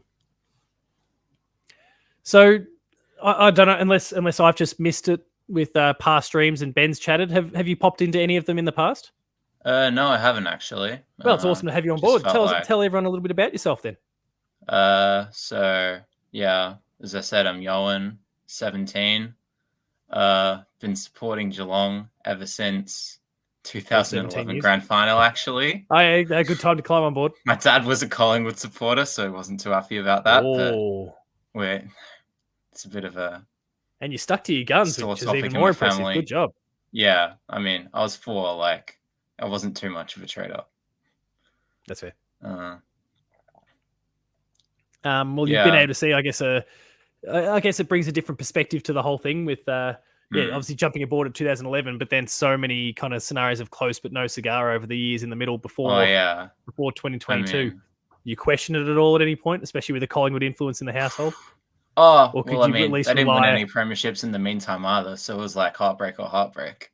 Yeah, true. I mean, you could always I'd have got to miss out on Dustin Andrew Martin. Yeah, got to miss out on Dustin Martin ruining us in the 2020 grand final, but I've had Dom Sheed killing us in 2018 grand final, so bit of a lose-lose. Yeah, true. Both got them in the end. No one's making a good case at that point. And so what did you make of the game today? I thought it was quite good. I mean, certainly first and last quarter. First quarter, we just kind of caught them by surprise a little bit. Didn't have as much of a resistance as you would think for a finals team like Freo trying to fight for that spot. And then second and third, we weren't as good, but we kept it tight. Again, like, maybe I thought that's kind of when they'd like run over us a little bit, but they didn't. So that's what you want to see. And then last quarter, just that the pressure mounting, we came out firing and got it done. Could have won by more in the end, but a couple of missed opportunities. Either moment in here with the chat, just stressing that you just wandered into the world and boom, premiership. It's a good place to be. Nice. That is true. But I mean, I wasn't going for them at the time. But true. Still, never a bad thing. Always, some people just have the luxury of being born at the right time. Others, it takes a little bit longer. Even for myself, I was 89, and so I didn't get to see anything until 2007. Though it was cherry ripe timing for me because I just received my MCC membership as an 18-year-old, and then was able to go to the grand final straight away, which worked out very, very nicely for myself. But obviously, there's others that have waited their entire life. My dad was in that boat, but him and I went that day. Good times. 30 seconds left. Come on, Suns. Okay. I don't know where the ball's positioned. So, I mean, it kind of feels like I don't really care what happens in that game, to be honest. I mean, it's not like Essendon.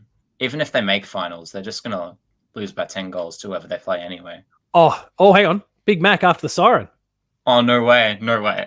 Okay, I actually care now. Like, did he kick the goal? I can't tune in. People cannot tune in.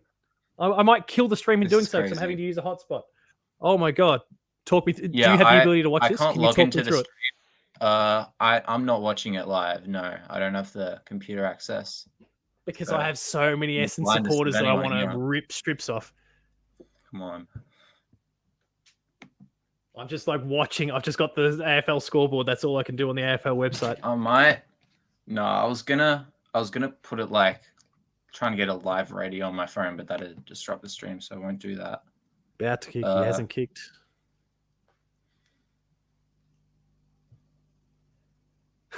That's the suspend. Oh, he's kicked it. Oh, he's kicked. Oh my god. No way. Mac Andrew. Was that the was legend. after the siren, people? Mac Andrew after the siren. He's kicked it after the siren. What a legend. Oh my god. They've won their first game away from home. I mean, there's a lot of everyone wants to be negative about Gold Coast, but they got one person who it's pretty much impossible to be negative about. Yeah. So to clarify, people, that was okay after the siren. I'm seeing it in the comments after the siren. That is. Okay, good. We've got that confirmation. You love to see it. Sucked in, Bombers fans. Oh, are they making a late charge for Nuff of the Week this week? I'll have to consider that. My current, and I'll give people the insight, and I won't record this video till tomorrow, but my current clubhouse leader for Nuff of the Week this week is the Richmond Football Club, based on how they handled Dusty's thing this week. So I've come to learn, and I will express this properly in the video for everyone, but I've come to learn that there's basically a WhatsApp group for all the different clubs kind of representatives for any kind of, we've got this, we've got this release that we're going to put out. We've got this big thing that we need to announce, whatever it is. And they kind of put it into this thing so that they all keep out of each other's way. And Richmond, maybe because it was Dusty, and he's always been really secretive and low key, and of course he's a legend of the game and all these sorts of things. They decided not to let everyone know in the WhatsApp group what was coming. So then all their fans cracked the shits when Geelong announces Tom Hawkins, as was kind of scheduled and planned, and they notified everyone, and Dusty's thing sweeps in first. Tom Hawkins is made to look like the bad guy. No, he's not the bad guy. Richmond didn't follow process. I'm surprised that Richmond were the ones doing it. I mean, it's not like they've got anything else to focus on in the meantime anyway. Yeah. We've got finals to prepare for. Richmond's focusing on how they can stay 18th. How they can get pick one. To be fair, they won't have to try that much. They could probably do it. No, not really. Even if they went for it. Who does North play in the next couple of weeks? Specifically, I guess Richmond, actually, because Richmond's got to find a win. They get the Saints. That's and then they get Hawthorn. You can't rule them out in that game. Yeah, I mean, St Kilda, but Hawthorn, you'd think not. You wouldn't. Be funny. The final game is the Suns. The Suns in Melbourne. So. Oh, they've got their chances then. They've got their opportunities, and their percentage is pretty closely aligned with North's. And North plays against Hawthorn, so North could cop a flogging somewhere along the way. Yeah. Who else do they play? They play the Dogs, so they could get smacked around there too. Ooh. And then, I'd like to think they could be at least competitive against the Dogs. Of course, they've already played. They've been a bit better the last month. They'll probably get smacked by Hawthorn. I don't know why. I just got that feeling last week of the season they won't care. Second last week, they might put in an effort. Yeah. Yeah, it's a weird one. And yeah, as Jackie put in the Hardwick Cup round 24 with Richmond v Gold Coast. Potentially an important one there. But for pick one. Because North's percentage is potentially going to cop a hammering against the Dogs if things don't go right. That could make for a really fascinating scenario. I don't even know who pick one this year is. No one can see. It feels like you could throw a blanket over half a dozen of them from the sounds of it. So it's just probably whoever doesn't have a son that plays for Brisbane. Or father yeah, plays true. For yeah, probably just going to get an Ashcroft to pick one and then go from there. So yeah. And I hope that happens because it didn't happen with Dacos. It didn't happen with Will Ashcroft. And clubs, I don't know, they need to be a bit more ruthless and make him pay the premium. Yeah. You're only giving him an advantage by, and I think it was in the case of Will Ashcroft, it was North that had the opportunity and didn't take it. They got total amazing rewards from who they picked instead. What was that Dacos that year? Oh, yeah, sorry. It was Dacos and they picked Horn Francis. Horn Francis, and look, they might have still gotten Horn Francis, but they could have at least made Collingwood pay a premium for Nick Dacos. I mean, at least they showed the loyalty to Horn Francis, we'd have picked you first anyway. And then, damn, leaves in a year. And then they introduced him to an ice bath and he decided it was time to leave. Cycling back to today's game, any particular players that really impressed you? I'd have to say Brian Myers, actually.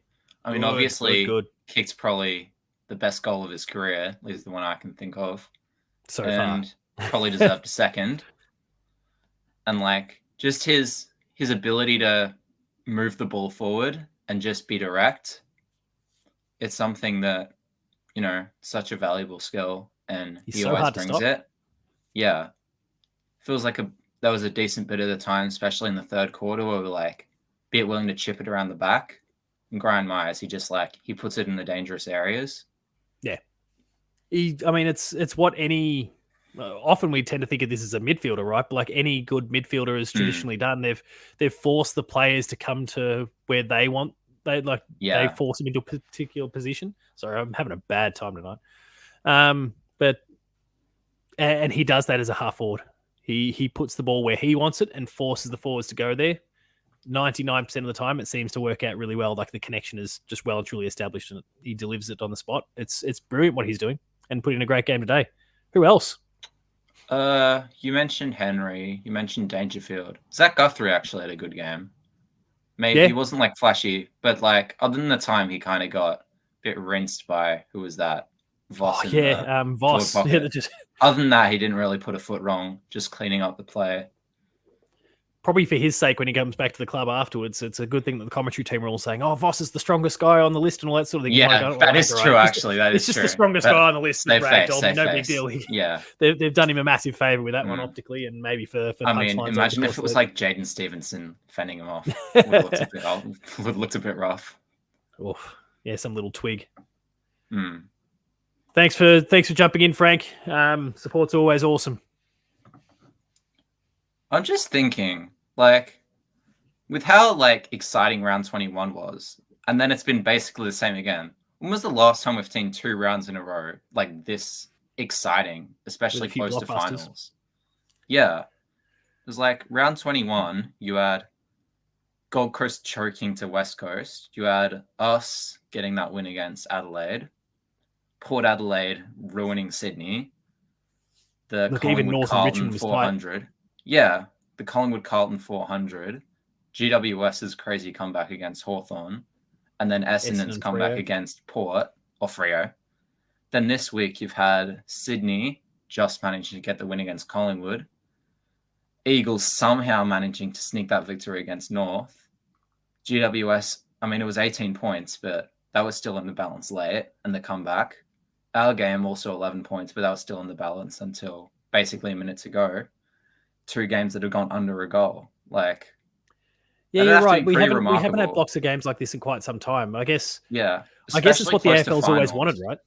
Mm. The AFL's always been driving at this with the equalisation. That just it feels like on any given week, any team could compete. Yeah, and they're getting closer and closer to it.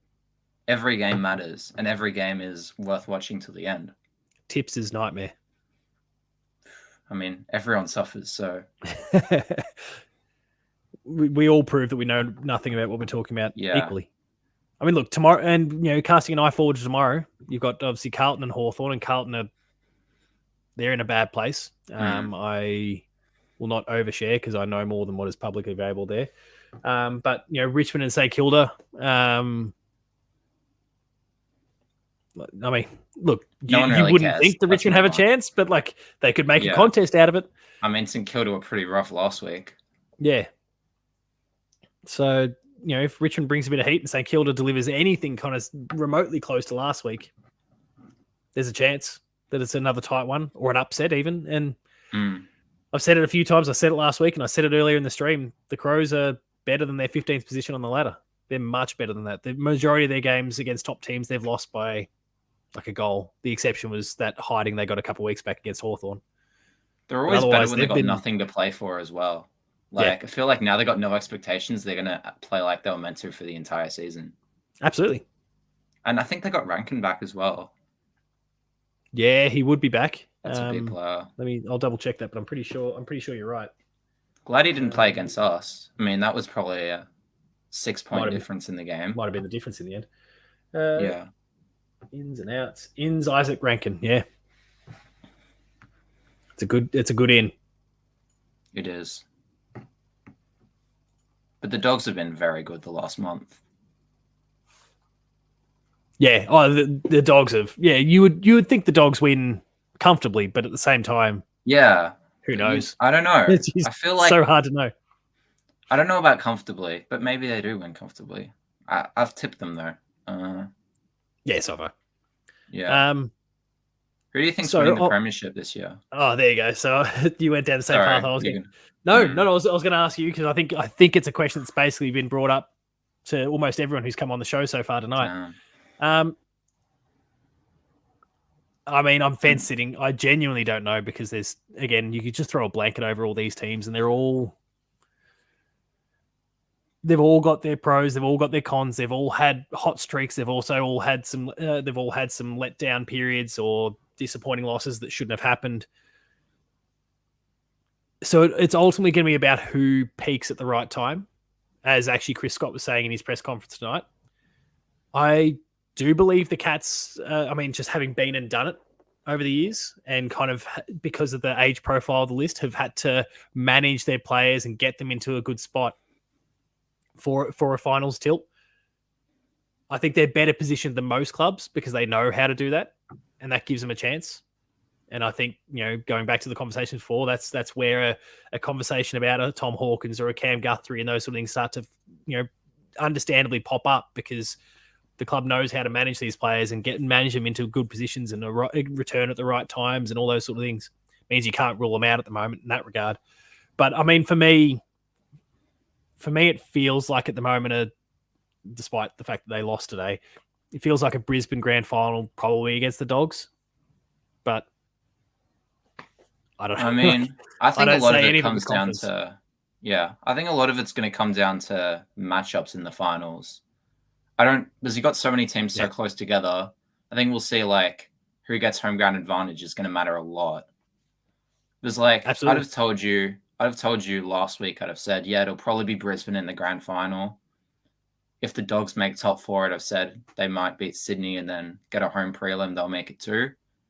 But now with the Lions losing, I mean, there's no guarantee they make top four. Who knows what happens there? It's going to be a lot easier for them to win at home than away, obviously.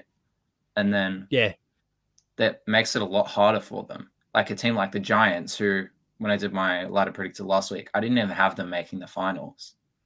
Now I look at them and go, they're third on the ladder. And if they get a team that they can beat first week of finals, and then, I guess last 2 weeks, if they can beat Freo and beat, who do they play? Dogs, that gets them guaranteed top four. If not, there's still a chance even if they win one.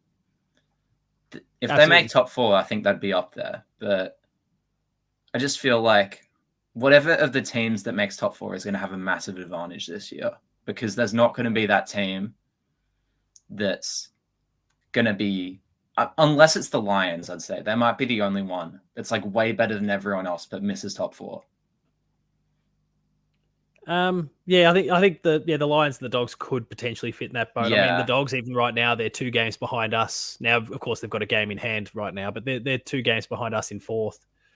With a few of those teams, Geelong included, having some, not 100%, but some softer matches along the way. Like today's results probably didn't fall very well for Dogs players, representatives, supporters. In terms of their top 4 ambitions. Of course, the Dogs have proven before that finishing the top 4 is no major factor if you're chasing a premiership, but it certainly helps. And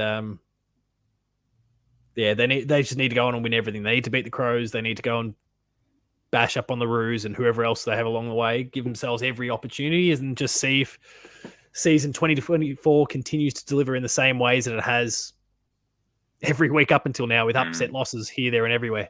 So here's a question for the both of us, though. Either Moment's dropped in saying, who are the best 3 coaches in the league? Feel like I'm going to give the controversial opinion. Won't be the crowd pleaser, but I'm going to start off saying Chris Scott. I think he's a pretty solid coach. Oh, I think you're pretty safe in this community. I might get away with that one.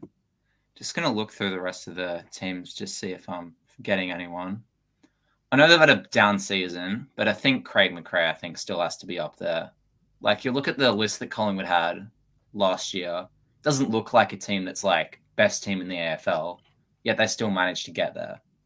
I think that's a mark of a really good coach. You can get as much of get like the maximum amount of their players, even if it's not like a star-studded roster. Yeah, I'd agree with After that. It's really tricky, right? Because there's some I'd have coaches said that Longmire and Fagan.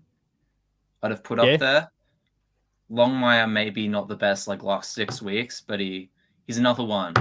You saw that in the 2010s, like some of those Sydney lists that got into grand finals, they weren't always remarkably talented, yet they were able to like play consistent, hard-nosed, the football that the fans want to see be played. And yeah, for sure. that type of thing. Even right now, it's a bit of a different list. They do have a lot of star talent, has been slightly faltering, but I reckon I'd give him somewhat benefit of the doubt. And Brisbane, I mean, like you see they've had consistent quality football last half a decade, pretty much turned around the entire like lists and like the way and the feel of Brisbane since Fagan came in. And he's got them playing very good football at the moment and just like battling through adversity the last couple of years when they might not have perfect starts or injuries might not go their way.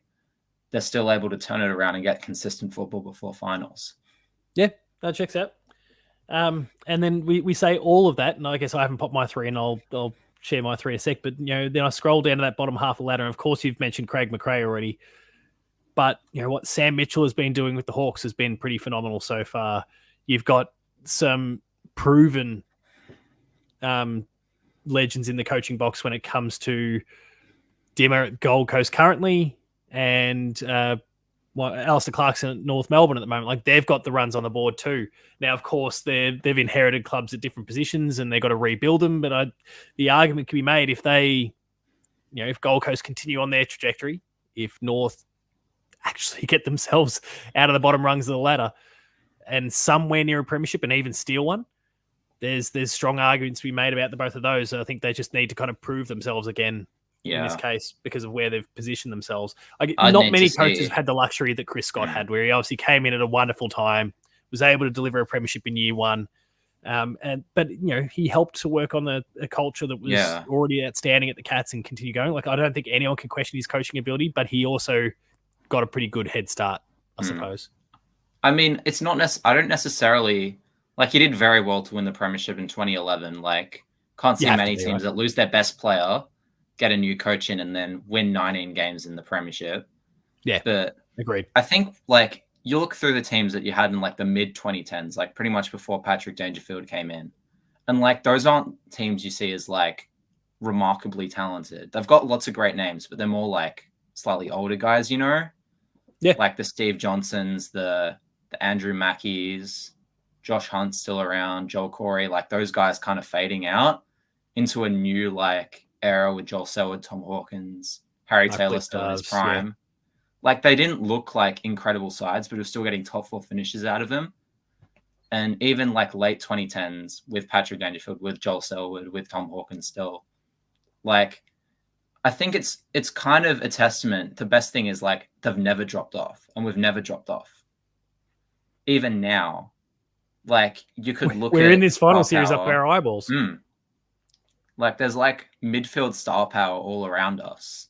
Pretty much every team in the top 8, you can point to and go, yeah, they've got like an all-Australian caliber midfielder somewhere, other than maybe GWS, but even then, they'd be close-ish. We're the only ones that don't really, and yet he's still got us in a shot to make top 2 and have a good crack at a premiership. Yeah. Yeah, it does say a lot about different coaches. For me, my 3 would be Chris Scott, Longmire, and at the moment, Adam Kingsley.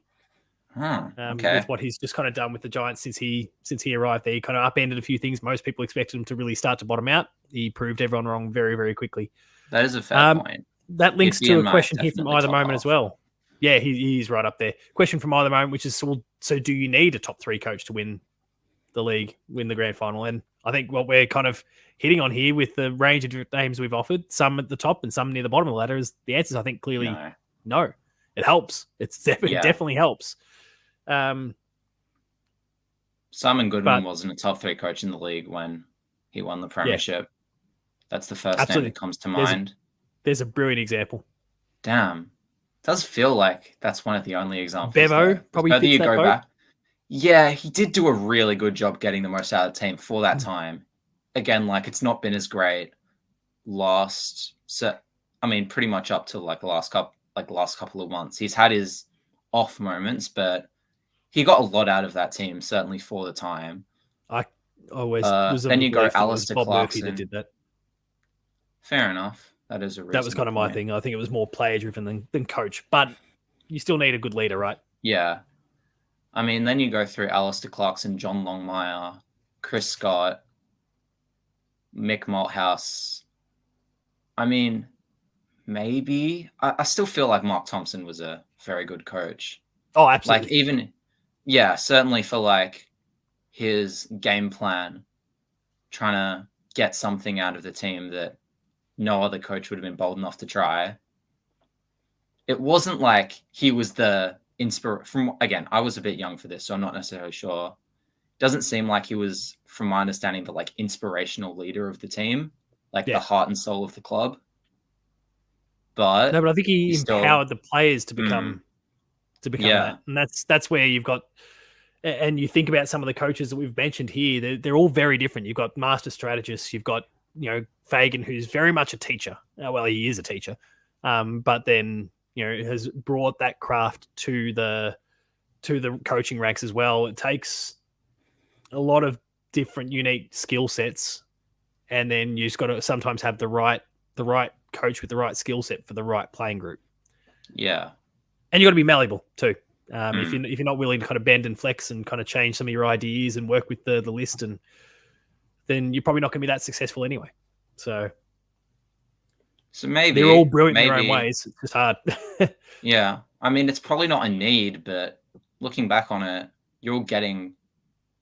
I mean, I don't want to bag Simon Goodman too much, but he kind of feels like the exception to the rule. Where if you go back to 2021, he the talent on the list compared to the other top teams at the time felt like a bit of a disparity. Yeah. Like if you have Oliver, Viney, Petrarca, Gorn, May, Lever, even Bailey Fritsch kicking 50 goals that season, does feel like they had a bit of a upper hand, but maybe there's something to say. Maybe he's getting the most out of the players in that season. Yeah. Sometimes it can be a one-off. Sometimes you've got to get the right thing going, and then you get a bit of momentum. Maybe it's not even something the coach is specifically driven, but you get a bit of momentum, and then sometimes just about, okay, well, how do I keep this going? It's not even about your tactics. It's not even about it's just knowing how to ride the wave. One other question before we wrap things up, because I'll admit I'm starting to freeze in my shed a little bit now. What do you think about, it's the conversation, it's been the hot button topic for a couple of weeks, Hawk, when it comes to finals? I'll be honest here. I'm not that convinced that it's the best move. Yeah. Okay. I like. Okay. I mean, okay. There is a tricky topic, so don't worry. We're all friends. There is definitely an advantage to having Tom Hawkins in the team. I mean, he's the heart and soul of the club. That he probably, the feel good spirit would definitely be there. I don't know how much of an impact that plays, but something to consider. And again, contested marking, just when the going gets tough, you kick the ball to Tom Hawkins. He's going to mark the ball about 40% of the time, which is better than you're probably going to get out of a player like Shannon Neal in a 1v1 marking contest. And Jeremy Cameron too, for that matter, because that's not his game. Yeah, that's not his game. So having that physical presence, and I think that was part of why 2022 and even 2021, 2023, Hawkins and Cameron was such a potent duo.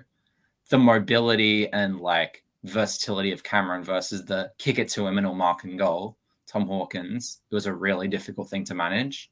Yeah. So I could see that, and I could see if he can bring, obviously, if he brings last decade plus Tom Hawkins before this year, then he's absolutely no-brainer to get in the team.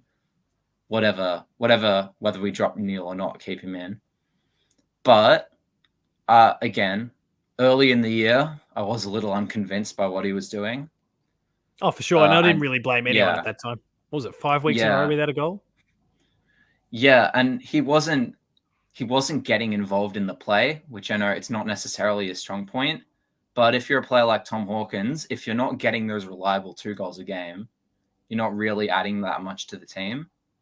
Maybe goes into the ruck, snaps a goal out of the ruck. Other than that, I mean, but like you compare that to what Shannon Neal brings to the team.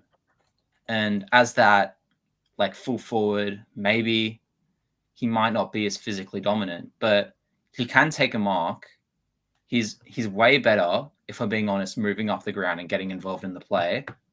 He's good like hand skills for a 2-meter tall key forward, and he's decently reliable in front of goal. I mean, he's not a superstar by any means, but feels like he's not a player that I'd necessarily want to see dropped. Like, yeah, I don't he really feels want comfortable to see him enough in the best 22. And if he can keep the decent quality that he's had for ever since he came back into the team, that feels like something I'm a little more sure about than trying to get old Tom Hawkins out of 36-year-old Tom Hawkins. Old Tom Hawkins out of even older Tom Hawkins. Yeah, pretty much. Yeah, look, I mean, Hawks, I guess I've just gone and quickly brought up his numbers. Hawks averaging 2 shots on goal a game this season. He's kicking 1.25 goals a game, 0.67 behind. So he's been more accurate than he's been since 2008. But he is having fewer shots on goal. Now, of course, that is going to be skewed when you have five matches where you don't get a goal. That's of course going to skew the numbers a bit, because he's also had some ripping games this season. If I can, the Adelaide game, he was like so great in that third quarter. He's had some really, really strong games over the course of this year, and then he's just had some others that have been quite poor. Let me see if I can bring up the specifics. There we go. Goals. Oh, an ad. He kicked 4 against Adelaide. He kicked 4 against Hawthorn in round 3. He kicked 2 against the Giants. He kicked three other games where he got singles, and then he had those 5 games of 0 that were basically all in a row, with the one exception of being against Carlton in round 15. But of course, that's when he got injured. So he actually kind of found a bit of touch again, and then of course the injury came along. I'd like to mention just something else about Shannon Neal that I think Tom Hawkins wasn't necessarily doing, is that in the marking contest, when they kick it to a pack, he's not necessarily like bullying a player out of the way, like taking a specky, just badging a player out of the way. But he's really good at like bringing the ball to ground and letting the small forwards go to work. Yeah. And I think that it comes to his mobility. It speaks of his mobility to get into those dangerous areas and make a contest. It also speaks to like he feels like he has the effort and the knowledge that, no, I'm not necessarily number one guy on this team who's going to kick 5 goals a night and challenge for the Coleman, but I'm going to do my part to help the other players around me be as good as they can. And it's not necessarily saying that Tom Hawkins is like some selfish player who wouldn't do that, because like we all know we absolutely know he's not. Yeah. But maybe it's just that he's not getting to the marking contest as much when he's, at that older body of his. Even when he was in his prime, he wasn't the quickest guy around. And I mean, he's probably gotten slower since then. So yeah. My one feeling around Tom Hawkins, and I don't know if you were in the chat at the time when I was kind of expressing my thoughts on this one. My one feeling around Tom Hawkins when it comes to finals this year is, and what gives him a chance is because of what we know finals typically look like. A lot of the fluff, well, not the fluff, but kind of the really, I guess, the beautiful components of our game tend to disappear, and it becomes a bit more of just get the ball inside 50 and then try and lock the thing in. And when you've got Danger, for example, and Max Holmes, who really fit this bill, I think, perfectly, who are long raking kicks, they'll try and get 10 to 15 and then they'll launch the thing in 50 meters if they can. And when you're then dumping that on a Tom Hawkins, who's likely to be kind of based out of the goal square, as you say, he may not, like in the past, he might have won 40, 50% of the contests, broke even on the other 40, 50%, and like very rarely was he outmarked. Now he might get outmarked on a few occasions, maybe even half of those. But when that ball's being dumped on his head, well, hopefully it's not as high as half of them. But if he breaks even, takes a mark in a few of them, I think that's still going to be pretty valuable when you think about the other guys who are going to be buzzing around. It allows Shannon Neal to play with a much lesser opponent on him. Jeremy Cameron, similar sort of deal, allows him to kind of do what he likes. Not that seems to stop him on any given week anyway, but it gives him even more freedom. In the types of games that we know we experience in finals, I think Tom Hawkins could still be really valuable as a deep forward. Yeah, I can see that. I would be thinking though, if he does play, I don't really see a spot for Neil, just because like if we got two tools, right? And I know that you might want to push Cameron up a bit more, basically make him a winger who kicks 50 goals a season. Wingman that goes, Yeah. Whatever you may want to do with Cameron, again, he's still probably most damaging and most effective inside the forward 50. And you get Neil right. If he's not going to be that number one key forward, which would be like Hawkins planted around the goal, if he's not going to be that like versatile, mobile number two key forward, which is obviously Cameron, what role does he really play in the team? Because it's not like he'd necessarily be the second rock type of guy, because we already have alternate rock options. We have De Koning when he plays. We have Blitzovs. So it's not like there's a need there for that other guy who can get 25% of the hit outs.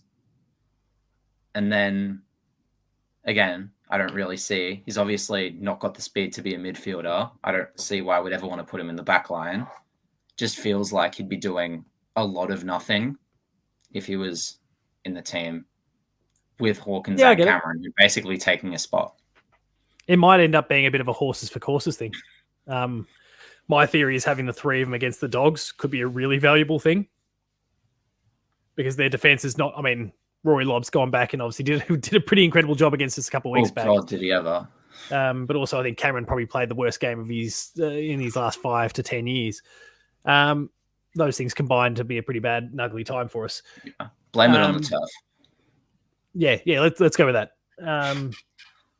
But I don't think the combination of Lob and Buku Kamas is kind of the key defenders. I don't think that can hold up against a Neil, Hawkins, and Cameron trio. At which point you start to potentially have to take from your forward line, which is where they go, Aaron Norton, exactly. There you go, Aaron Norton. You have to start going, geez, maybe we need to take him out of it. Then you go, okay, now we're starting to play with a ruckman again. Now I'm going to work on this assumption that Reece Stanley stays in the team. Now. So Sam De Koning's now up there with Sam Darcy, rather than what he was doing the other week, where Sam Darcy had 16 centimeters on Jack Henry as the opponent. I can see the thinking there. Their big advantages here. So maybe there's thinking there. Yeah, maybe there's some horses for courses components to some of these matchups. Some matchups, but maybe doesn't make sense. That is definitely a matchup contextual thing, though, which obviously we have to consider. Some teams aren't going to have 3 2-meter tall key forwards that we have to try and game plan around. Exactly. No, that is a good point. But I guess we can become one of those teams. At the same time. We could give a team a wait, what are we going to do now that Shannon Neal's taking on? I don't know. Can't think of it. I don't know. If we play Port and suddenly whoever it is, Dan Houston, probably not Dan Houston. Exactly. That's right. Yeah. But Dan Houston suddenly giving away 10 centimeters. Yeah. It's like it's a big advantage. So there's ways that they can leverage it and potentially acknowledge that maybe Hawkins is not going to be, or maybe even less mobile than ever. But there's opportunity there that I think could be explored. But it probably depends on how Hawk has actually come up. Like if he plays decently, then that's the type of conversations we can be having. But if he's able to run like he always has, which has never been great, but like if he's able to still run to 100% of his capacity, then I think all of it's on the table. But again, I don't envy the match selection team. Just help him get his 4 goals, everyone. We just need him to get his 4 goals. That is true. 4 goals. That's all he we need. Plays West Coast. They don't really have many good key defenders. I guess Barras or Barras. Barras. He would probably be a good. He's too small for Hawkins anyway. I think Barras. I don't think he's a massive. And their season's done. They can just roll over and let Hawk have 4. Let him take a specky on Harley Reid last game, and then Harley Reid comes to Geelong in the off season. It'll be like. It'll be a sign of goodwill, and then maybe we'll give him a big contract. Yeah, I can get right around all this. All right. Well, I'll apologize, but I am the cold is finally starting to kick into this shed, so I might start wrapping things up for the stream. But thanks so much for making your debut. It's awesome to meet you, and Thank you. It's been great. hopefully you're not a Thanks for stranger. having Jump in me. with myself or Ben myself or Ben whenever we're running the stream going forward. And some awesome insight. And yeah, like I said, hopefully we see you around again sometime soon. Thanks for having me. It's been really good. Enjoy the night. Hopefully we're chatting next week. Yeah. Thanks a lot, man. We don't lose to St Kilda, hopefully. Exactly. After we smoke them by 50 points. Yeah. Okay. See ya. Thanks a lot, mate. Enjoy. All right, everyone in the chat tuning in, thank you all so much for sticking with us for now over 3 hours. I've spent more time in the stream than Ben has, and he got the ball rolling before. So thank you, everyone who's piled in tonight to share their thoughts, to discuss Tom Hawkins, to discuss the win, to discuss the Suns and the Bombers and the Power and the D's matches. It's been awesome to get to chat with you all tonight. It's been very much a Q&A for the last hour and a half, but I've really appreciated that. As I said, it's awesome to have some new faces. Please, if you're someone in the chat right now who hasn't jumped on Postgame Live before, take inspiration from what we've just seen. That was an awesome conversation. I hope that we get to see more of you in the future. Some usual little plugs here while there's still some numbers in the stream. If you're enjoying this, if you enjoy the Hoops Crew content and you're not already a patron, and you can see all of the patrons, well, it'll come back, I'm sure, unless Ben changed the banner recently. I'll check that. There we go. It's back. All of our patrons of the Hoops Crew, thank you to all of them who support what we're doing there. If you want to get exclusive stuff, if you want to get early access to a whole bunch of other content as well, check out our Patreon where you can get access to all of those things. At the worst case scenario, for $6 for the entire month, it's the cost of a coffee. Is it less than a coffee in this current financial climate? Someone confirm. I don't drink coffee. Somehow, shockingly, but it's pretty cheap anyway, and you'll get exclusive access to a whole range of stuff and some exclusives too. So check all of that stuff out. Again, thank you to everyone for tuning in tonight. Remain Geelong strong. Thank you, everyone. I'll see you later.